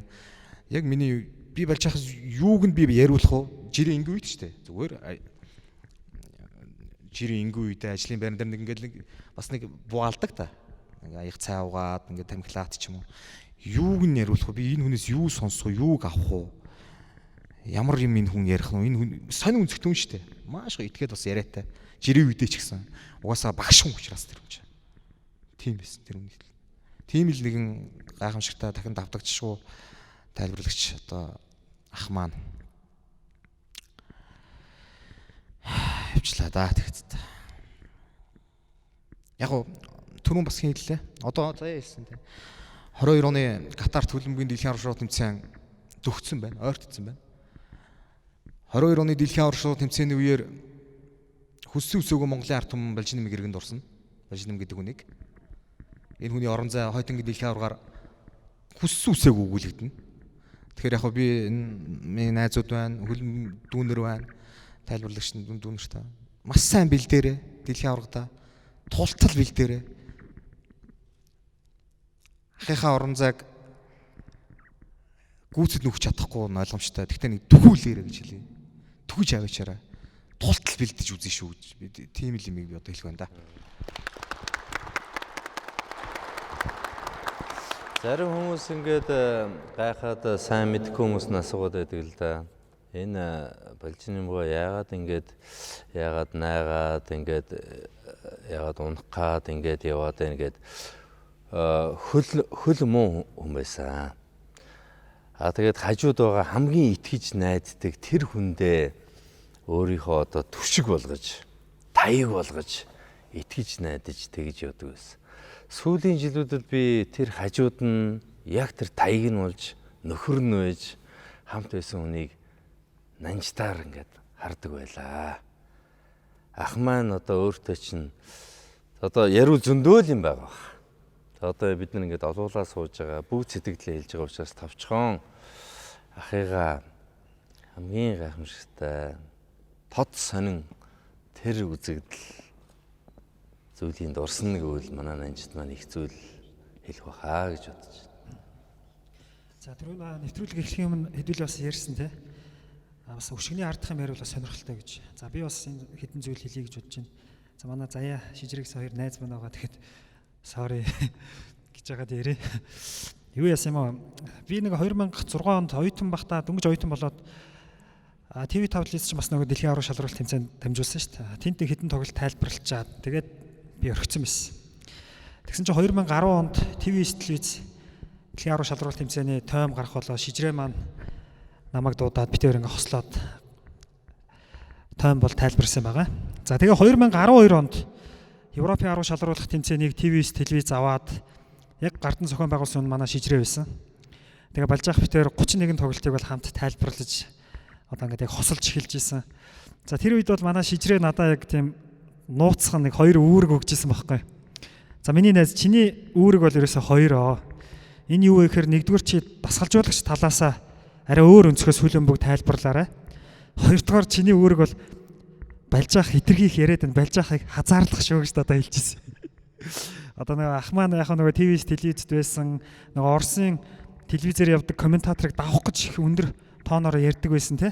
Бас нэг зогсоо зайгүй ярих ёстой гэдэг тийм чиглэлийг тухайн үед өгдөг байсан юм байлээ. Яг тэр сурцаараа байсан. Тэгээ тэр үед Шижрээ маань ингээд Балжаахыг бас ингээд их яриулангуй чи ингээд юу яашгүй гэж хэлж исэн байгаа. За тэгээд 2012 онд ахтайгаа сайхан хослоод 13 онд Confederations Cup бас хослоод за нэг тухайн үед чинь нэг тийм баг нэг партнер маягийн болцсон байсан шүү дээ бид хоёр чинь. За тэгээ 2014 оны дэлхийн аврал шалралт тэмцээн гэсэн. Энэ бол их түүхтэй. Дэлхийн аврал шалралт тэмцээнийг одоо ETV телевиз авсан. Одоо ТV9 телевизийн тэр мундаг баг бүрэлдэхүүн баг тэр чигтээ ETV телевизэд очиод манай Шижрээ бас яг тэр тэмцээнийг бол яг телевизийн зүгээс яг удирдах зохион байгуулж ирсэн байгаа. За тэгэл дэлхийн аврал шалралт тэмцээн эхлэхийн өмнөөс эхлээл бас сонин болсон л да. Юу вэ гэхээр ингээд тэмцээн эхлэхийн өмнө тайлбарлагч нарын хурал болоо. За манай Цэнгэл тэнд байсан, Заяа байсан, Шижрээ байсан, Балжаах байсан, манай Зоогийн маань байсан. Тэгэл тэр хурал дээр манай Заяа Балжаах хоёр ч нэг хин финал тайлбарлахаа гэдгээ нэг булаацлах юм болоод. Яг тийм болсон. Тэгээд телевизийн зүгээс бол одоо хин нэгэн хүнийг дэмжээгүй бас яг тийм ижил тэгш бол хандсан байгаа. Тэгээд тухайч одоо манай хоёр бас хортойч байсан, шартайч байсан. Бас баруун зүүнний магнага булаалдагч үе байсан. Тийм үе байгаа шүү дээ уран бүтээлчинд бол. Тэгээд бид нар би хэлж ирсэн. За та хоёр цуг тайлбарлачаач. Та хоёртай энийг хинч булаацлаа. Та хоёр тэгэл финалаа тайлбарлаж хойлоо үгүй. Би Заяатай тайлбарлахгүй гэл. Заяа болохоор би Балжаахтай тайлбарлахгүй гэл. Тэгээ нэг тийм болж ирсэн. Тэгээд тэр хурлын дараа юу болсон бэ гэхээр тэр хурд дээр би бас хийгүү байдалд орсон л та. Миний ингээд хайртай ах байдаг. Миний ингээд багын найз байдаг. Энэ хоёр хүн ингээд үзээд байдаг. Хоёулаа л ингээд надаас тийм бистэй гэлээдэг. Би бүр хинийхэн талд орохоо мэдэхгүй. Тэгэл тэр хурлын дараа Балжаах битэрийг нэг бариад олгоол. Угаасаа өмнө тайлбарлаж байсан. Заяа Цэнгэл Зоогийн 3-ыг нэг хэсэг болгоод ингээд явсан юм байгаа. За тэгээ тэр үеэр бас нэг юм болсон. Юу вэ гэхээр Бацаяа маань дэлхийн аврал шалралт тэмцээний эхний хэдэн тоглолтыг Бразил улсад очиж үзсэн те. Тэгээ нэг Заяа маань нэг ирэх өдрөө бас нэг өдрийн нэг хойно хилцсэн байсан. За магадгүй тэр заяа маань тухайн үед бас сюрприз бас бэлдсэн байсан баг. Тэгэл нэг хөлбөмбөгийн сонирхогч нар телевизийнхэн ч гэсэн заяаг ирэх өдрийг тооцсон байхад заяа өмнөх өдөр нь орж ирж сайн байцгаана уу эрхэм мөндөд үзэгчтэй гэж нэг тайлбарлаж ингээл олон хүнд хүү заяа ирлээ гэж нэг тийм нэг бүүм маягийн юмыг бол дэгдэж исэн байгаа. А тэгэхэд Балжаах битээр тэрнээс өмнө айгу 50 байж байгаад яг заяаг ирдэг өдөр Балжаах надад ингэж хэлсэн байхгүй. Нэг тийм шуурхай хурал маягийн болоод за нанжид минь болохоо байсан шүү. Нөгөө чи ирсэн шүү. Одоо хоёулаа ингэж явж болохгүй шүү. Чи ёстой нөгөө нэг анализ тактик талаас ингээд хоёулаа одоо ёстой бүр ингээд өөрийгөө бүр 300 шавхын шүү гэл. Тэгээд битээр орсон Бразил Мексикийн тоглолт таарал ёстой их гоё тоглолт болсон. Яг нөгөө Мексикийн багийн тактикийг намайг бүр ингээд бүр яг яргэл. Тэгээд битээр ч маш товчхон өгж авч яриад ерөөсө. Тэгэл нэг тийм нэг телевиз дотор нэг мэдээж ямар нэг юм өрсөлдөөн байж сайжирдаг те. Нэг гимгүү нэг тийм гоё өрсөлдөөн бол явж исэн байгаа. За тэгээд хагас шгшээ тоглолт болоод манай шижрээ нэг орой над руу ярьсан. Тэгснэ нанжта хагас шгшээгийн одоо Аргентин Нидерландын тоглолтод заяа таяр орно шүү гэхгүй. Тэгэхээр би жоохон гайхаад юу вэ шижрээ эн чи юу болж байна гэдгсэн чинь гөөгөө өгшөн тэхээс өөр арга байхгүй орно шүү гэд. За тэр тухайгаа бас шижрээ ярих бах. Тэгээд нөгөө нэг тэр шүн заяа битэр анх удаа битэрөө багасаа их найзаас нөхөрсөн хүлэмбгөөр их олон жил үерхсэн боловч нэг ч удаа тайлбар хийж үзээгүй тэр тоглолтод ороод тэгээ гараад ирсэн чинь маргааш нь Балжаах надад шууд гомдсон. Яг үнэ хэлсэн. Ахын чамд өстө амар гомдсон. Би чамайг өстө явж Бацаяатай цуг тайлбарт орно гэж бодоагүй гэд. Тэгэл би ч ахаа энэ ч одоо өстө телевизийн зүгээс өгсөн л юу байсан штэ гэл. Тэгээд одоо төгсгөлт нь хэлэхэд муу ахын нь бас надад бас их хайртай байсан. Намайг бас их хармалдаг байсан юм байлээ. Энэ зун Европын арга шалгаруулах тэмцээн болоод манай бэлгүүнээ заяа Балжаах бид дөрөв тайлбарлаад явсан. Тэгээд бид дөрөв ч ингээл холилдоод солигдоод тэгсэн чинь манай заяа нэг пост бичсэн юм аа. Нэг пост бичээд. Тэгсэн чинь нөгөө нэг Балжаах нэг гомдож байгаа юм шиг нэг тийм пост мост бас яваад байсан шүү дээ. Тэгээ би Балжаахыг тоглож ийн гэж утсан. Тэгсэн чинь хөрхи бас жоохон гомдсон юм бил. Юу гэхээр нэг өглөө би ингээд ахыг хөргөж өгөө явж исэн чинь. За ерөөсөө би бэлгүүн тэгэл энэ еврог дуусгах. Чи тэр Бацаяатаа дуусгаарай гэдэг. Үгүй яасан байхаа гэдгсэн чинь чи тэр Бацаяатаа дуусгаарай гэдэг. Яг тэгж хэлж ирсэн. Тэгээд сүүлд ахтай энэ намар уулзахад ах бас тэр тухай их бодсон юм байлээ л дээ. Би одоо ингээ Бацаяат хоёрыг тэр еврогоор ингээд амар хослоод явсан. Ямар учиртай ингээд ах бараг нэг 2 сар гаруй бодсон юм шиг баг. Тэгсэн чинь та хоёр нэг үеих ингээ багаасаа үзэж харсан юм нь адилхан би энд өгөөд авчдаг. Гэтэл надтай цуг эфирт ороод миний үеийн өгөөд авчих амтан байхгүй гоохгой гэж хэлжсэн. Нэг тийм л зүйлийг бол ах маань хэлжсэн. Тийм л одоо үг нь одоо яг нүүрэн дээрээ те ил тийм сайхан хүн байсан шүү. Тэгээд ахыг бол маш их дурсан санаж байна. Сая энэ би энэ дээр тайлбар хийгээдгий. Нанжтаас хариуга сая евроор Балжаах амар авсан байхгүй. Өнгөрсөн 100 евро дээр. Би тэр Австри юу ярьчлаа нэг орж ирсэн чинь Балжаах угаасаа бас л зангарахтай шүү дээ. Том багуудын том юм аа гоё ярихаас чинь Австри ярихгүй ш зоодш. Энэ хингинэ? Энэ хаан тоглолтын гэж яриад. Би ч бас жоо доргойхон асан. Тэгэл тайлбар дээр үжсэн чинь за ингээл манай тайлбарлагчдын баг болоод одоо Австри Швейцарч нөл үнслийг ингээ бэлгүн ингээ мэдж байгаа. А Чех Мехийг болоод нанжид сайн мэддэн шүү гээл тэгж. Яагаад гэсэн чи нанжид чинь Чехэд оёдлын үйлдвэрт утас түйдэг гэсэн бохоггүй. Хариугаа авч байгаа нөгөө нэг. Тэг бүр ихээрээ тэгээд аваа ицсэн зүгээр. Би хажууд нь 10 минут савж ууссан зүгээр. Тэг 1-2 түрүүний яран дээр тэгээд 14 оны дэлхийн авраг яг маань ETV телевиз аваад би тоглолтын өмнөх болон эхний 45 дуус дундуур тоглолтын төгсгөл гэсэн 3 хэсгээр би хөтөлт ордог.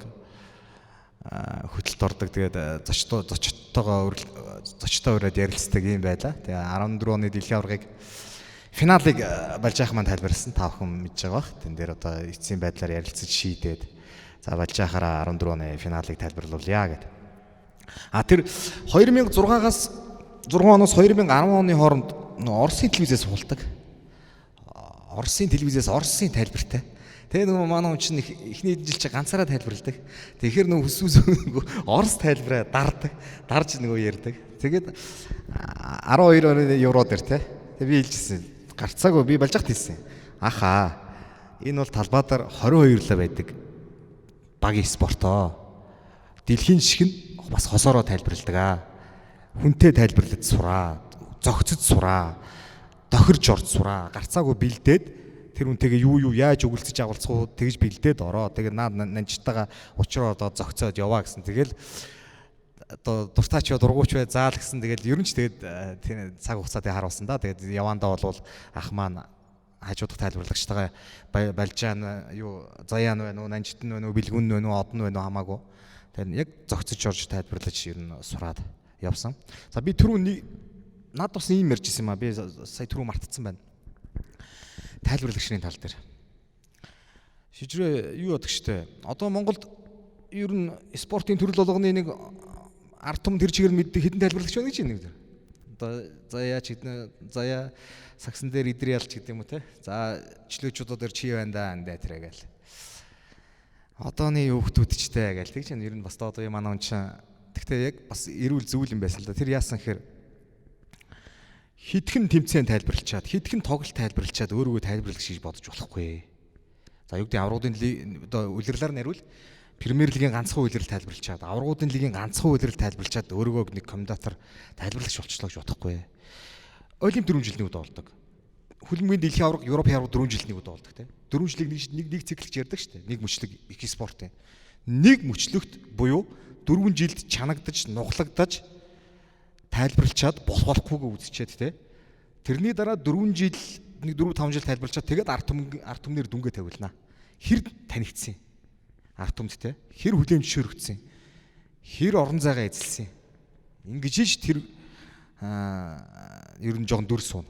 Тайлбарлагч гэж нэг тодорхой хэмжээнд нэг гайгүй болсон бол амжилт болсон бол за одоо л би нэг тайлбарлагч болж байгаа юм байна да гэж бодох ёстой. Түүнээс биш зүгээр нэг ганц өдрөл нэг Премьер лигч мааруудын лиг тайлбарлачаад би тайлбарлагч болчлоо гэвэл тэр чинь энэ дүр шүү гэж. Ах маань бас одоо ярьж байсан нэг одоо санаа татхан байна тий. Манай Балжаа хүмүүсийг их явуулдаг байсан тий. Айхтар явуулдаг байсан. Хошин шогийн мэдрэмж бол их агуу өндөр хүн байсан. Одоо манай цэнгэл хичээл одоо их олон явуулж исэн баха. Ганц цэнгэл гэлтгүү. Одоо тэр дурсамжуудаас нь ярил. Би нэг дурсамж илчгөө. Шүн сонсогч байна. Шүн амгалан Балжаа хөтөр ингээд аврагуудыг тайлбарлахаар болохгүй. Тэгээ битээр ингээ юм яриа сууж исэн. Тэг чи амгалан унтаад өгөхгүй. Тэг чин заяа амар юм амгалан шиг юуж боддгоо хүмүүс ингээ левтэл унтчих ингээ. Ах нь одоо эвдэх юм бол 9 бус юм одоо нойр өрөхгүй шүү дээ. Мангар хүмүүсээс амар юм аа гэл. Тэгээ ярьж байгаа юм нэг тийм ерөөсөө тийм одоо би хэлүүлдэггүй уурлахаар те Балжаа хэлгээр бүр инээд үрээд амгалан хэлсэн чи амгалан бүр инээд үрээд иймэрхүү яжлуудыг бол байнга хэлдэг ус нэгэд. Одоо манай цэнгэл манай Бэнэ эдрэж бол одоо агуу Бэнэ гэдэг очиж Балжаа хал одоо хамгаалж үлдээсэн юм шүү дээ те.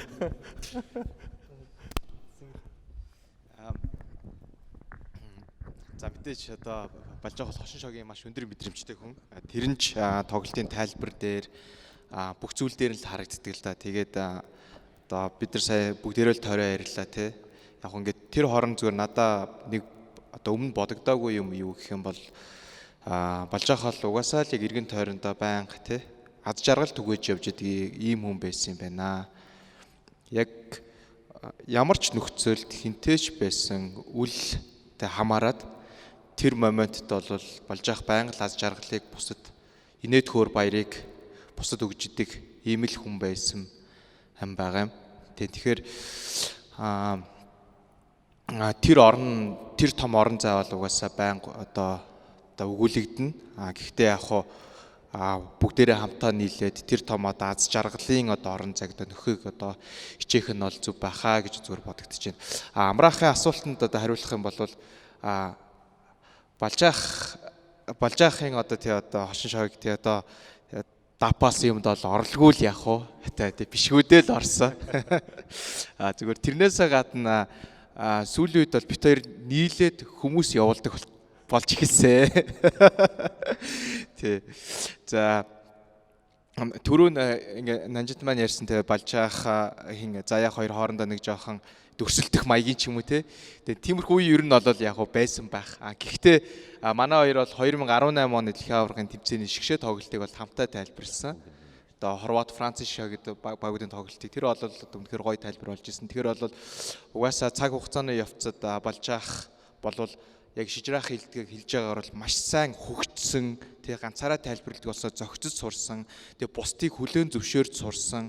Тэгээ тэрнтэйгээ нийцээд одоо хамтдаа ингээ хөгжиж сурсан. Тэр 2014 онд болсон үйл явдлаас 4 жилийн дараа 2018 оны дэлхийн аргын тэмцээний хамтдаа тайлбарлаж байгаа. 2021 оны Европын аргын тэмцээнд ажиллаж байгаа байдлаас нь ч ер нь бол харагдсан л та.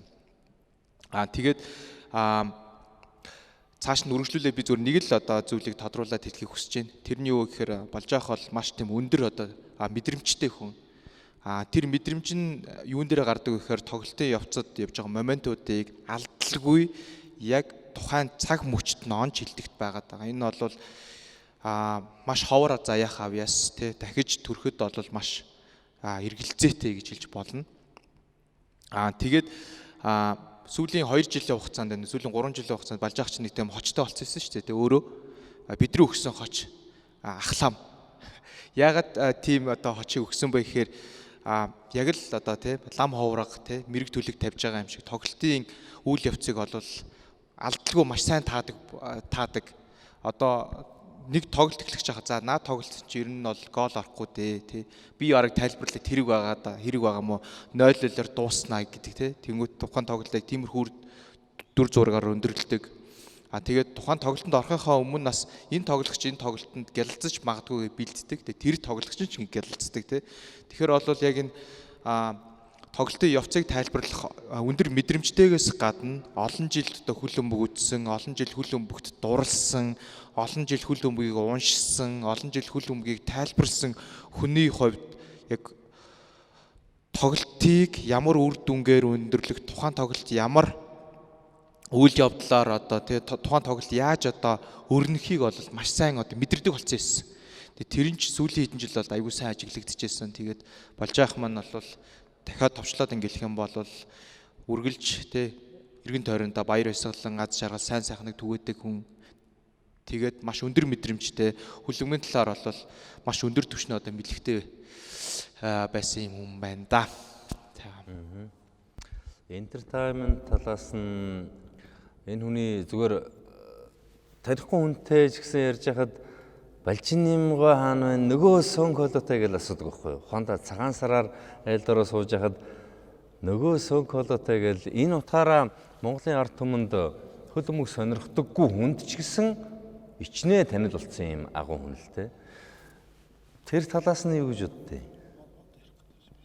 Яг зүгээр би зүгээр нэг бодит жишээ хэлье гэж бодож байна. Үнэхээр агуу хүн байсан гэдгийг 18 оны дэлхийн аварга шалралт тэмцээн авчаад одоо нэг спонсорд өндөр өвтгтэй энэ чинь контенттэй. Тэгээ спонсоруудаа бүрдүүлж хат спонсорууд юусэн нэг л юм асуудаг байсан. Тайлбарлагч юм байх вэ танаа дээр? Балжин гэхээр л окей тэгэл спонсорууд орж идэг гэсэн. Би бол үүнийг бол маш том жишээ болов гэж бодож байна.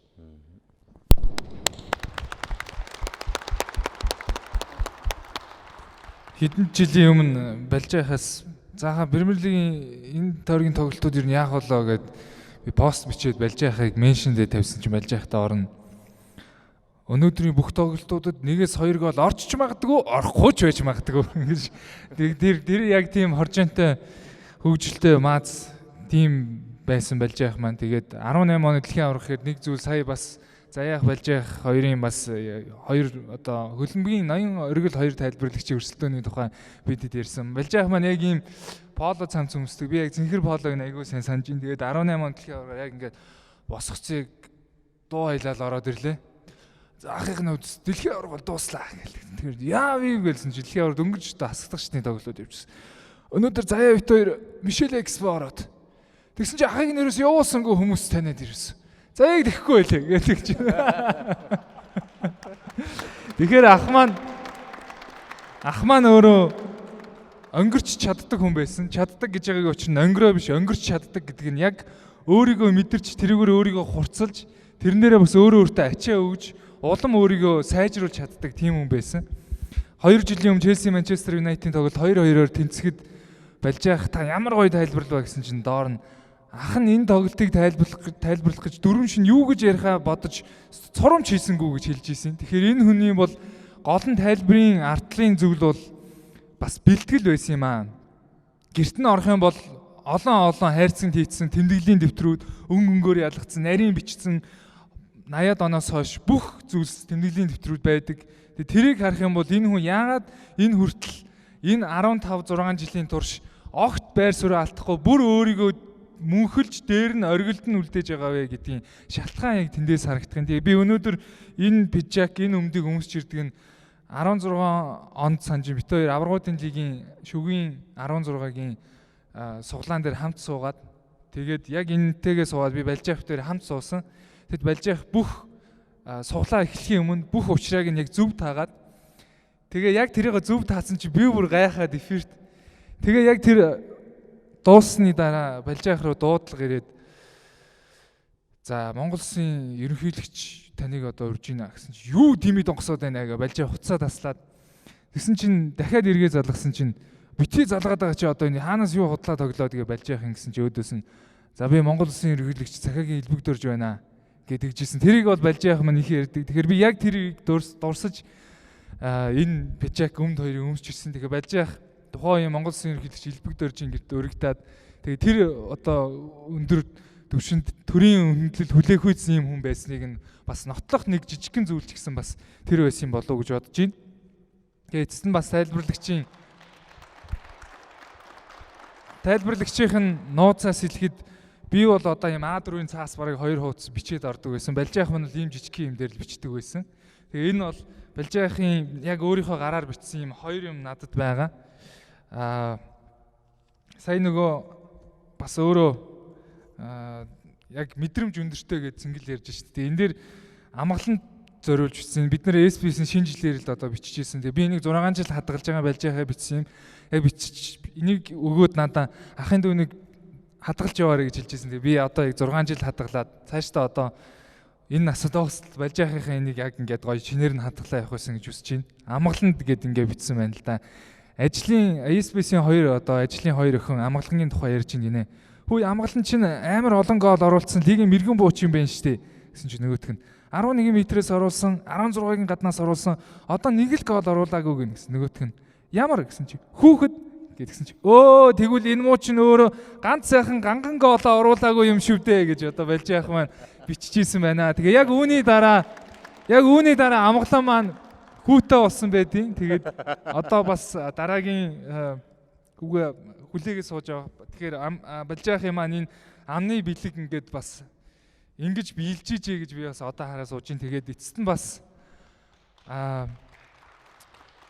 харуулах юм би яг тухайн шинэ жилээр нөгөө SPS-ийн шилдэг ажилтан болоо. Тэгээ надад яг тэхийн өмнө энэ бичсэн байсан. Оюуад 200 удаа тоглолт тайлбарлсан гинэ тэр жил. Тэгээ 200 удаа 150 шүн гин. 150 шүн 5 сар гин. Ингээд 5 сар оюуад гэртээ оноогүй гинэ. Тэгээ 200 тоглолт гэдэг нь 400 цаг эфирт гин. Нэг нийтдээ 16 хоног тасралтгүй эфирт суусан шиг байсан гин. Тэгээ би яг эннийхэн дараа жилд нь Балжаах алтан гац одонгоор шагнуулж исэн. Тэгээ би тэгэхэд Балжаахын тоглолтын тайлбарыг 3 жил хагас SPS-д ажиллахдаа 473 тоглолт тайлбарлажээ. Энэ бол 3 жил хагасын хугацаанд ингэж суусан гэдэг бол 473 тоглолт. Тэгээ ингээ бодоод үтсэн чинь Балжаах маань нэг 2006 оноос хойш дор хаяж 5 жил тасралтгүй шүү. 5 жил тасралтгүй эфирт ирсэнтэй тэнцэх хэмжээний хөлбөмбөгийн тоглолтыг тайлбарласан юм байна. Тэгээд ах маань 53 нассан. Тэгээ энэ хугацаанд амьдралынхаа 10 гаруй хувийг яг та бүхэнтэй эфирт самт сууж насалсан гэдгээрээ би бас үнэхээр энэ хүн ямар ой үлдцтэй одоо түүхэнд мөнхөрөх үйц эфиртэйгээ хамт насалж та бүхэнтэйгээ хамт насалсан гэдгийг гэрчилсэн юм зүйл болж байгаа юм байна гэдгийг би бас бодож илоо. Тэгээд эцэст нь хэлэхэд би хувийн чатаар ингээд сүүлд бичсэн юмнуудаа харсан чинь хамгийн сүүлд бичсэн цөөхөн эд юмнуудын нэг нь сая Европын авраг шалгаруулах тэмцээний финал дээр 18 онд яг энийг төр тасалгаад 18 онд Оросын шгшөө баг Испантай тоглоод Хорваттай тоглолт тэр хоёр тоглолтод бит хоёр хамт тайлбарт орж исэн. Тэгээд ах нь сүүлийн жил нэг сэтгэл хүрхгүй байсан. Өстө нэрээ үнэхээр гоё тоглолт тайлбарлаад ингээд үнэхээр сэтгэл ингээд дүүрэн болоод гарлаа нэр. Үнэхээр сайхан байна гэж хэлжсэн. Яг тэрэнд хамт сууж исэн та бас маш их баяртай байна. Тэгээ Балжаах маань хамгийн сүүлд би эфирт финалийн тоглолт Европын аварга финал дуусны дараа Балжаах руугаа чатаар бичсэн юм. За хаа Европын аварга дэлхийн аваргын финалийн тоглолт бол танаар үргэлж дутах юм байна гэж биччихсэн. Тэгээ ах маань уншаад өнгөрсөн байсан. Тэгээ үнэхээр цаашдаа финалийн тоглолтууд бол гарцаа байхгүй ахаар минь дутж явах болно. Тэгээ баярлалаа. Сүүлд бид нар ажил явдлаар нь талигчийн гэрт нь очиход таныг бол талигчийн чинь тусгайлан хажуудаа суулгаад энэ хүүдл их олон юм захиад байсан. Би тэрийг л санаж ийн гэж хэлж ирсэн. Юу захиж юу ярьж ирсэн.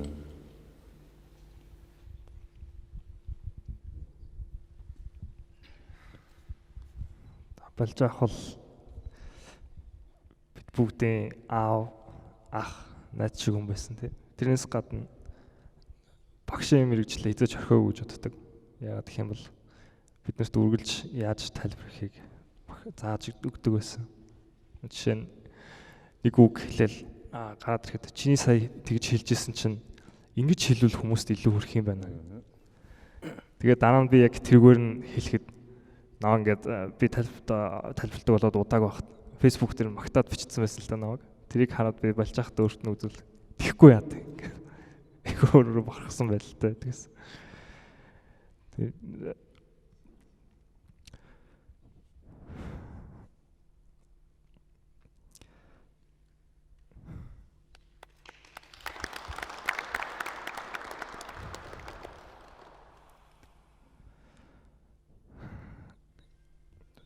Тайлбарлагчдаас хамгийн их ирдэг байсан дандаа бүх тоглолтод. Би ер нь бол нэлийн төхүүлээд очдөг. Дандаа өдөөс инээгээл за би хана байна гэл. Тэгсэн дахиад тийм зүйл тэр хоолойг сонсохгүй хэр үнэхээр үнэхтэй.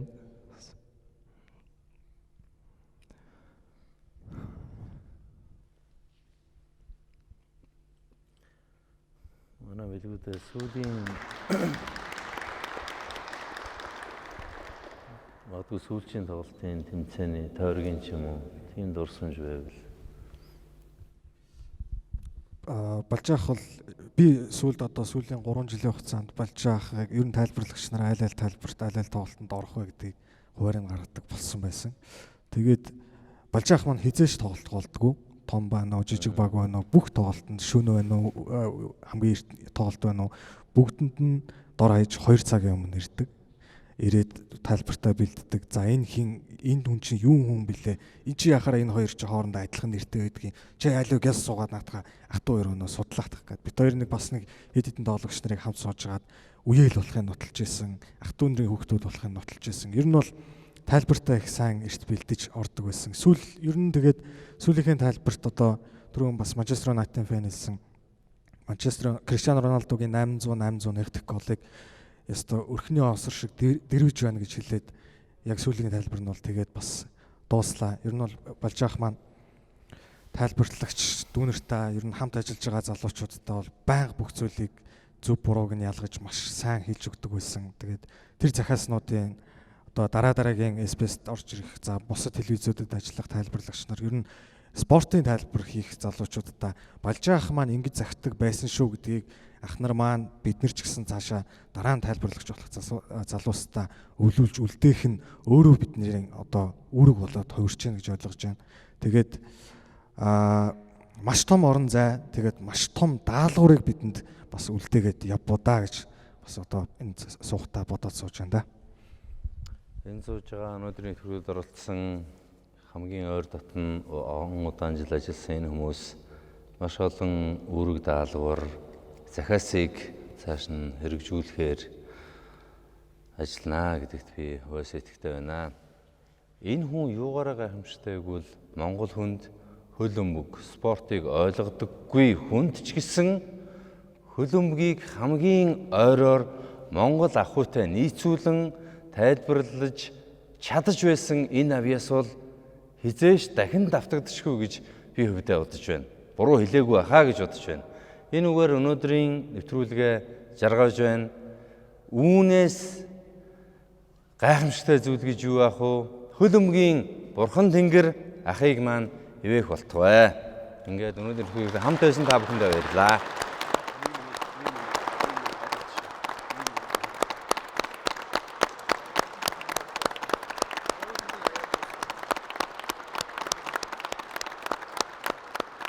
Thank you.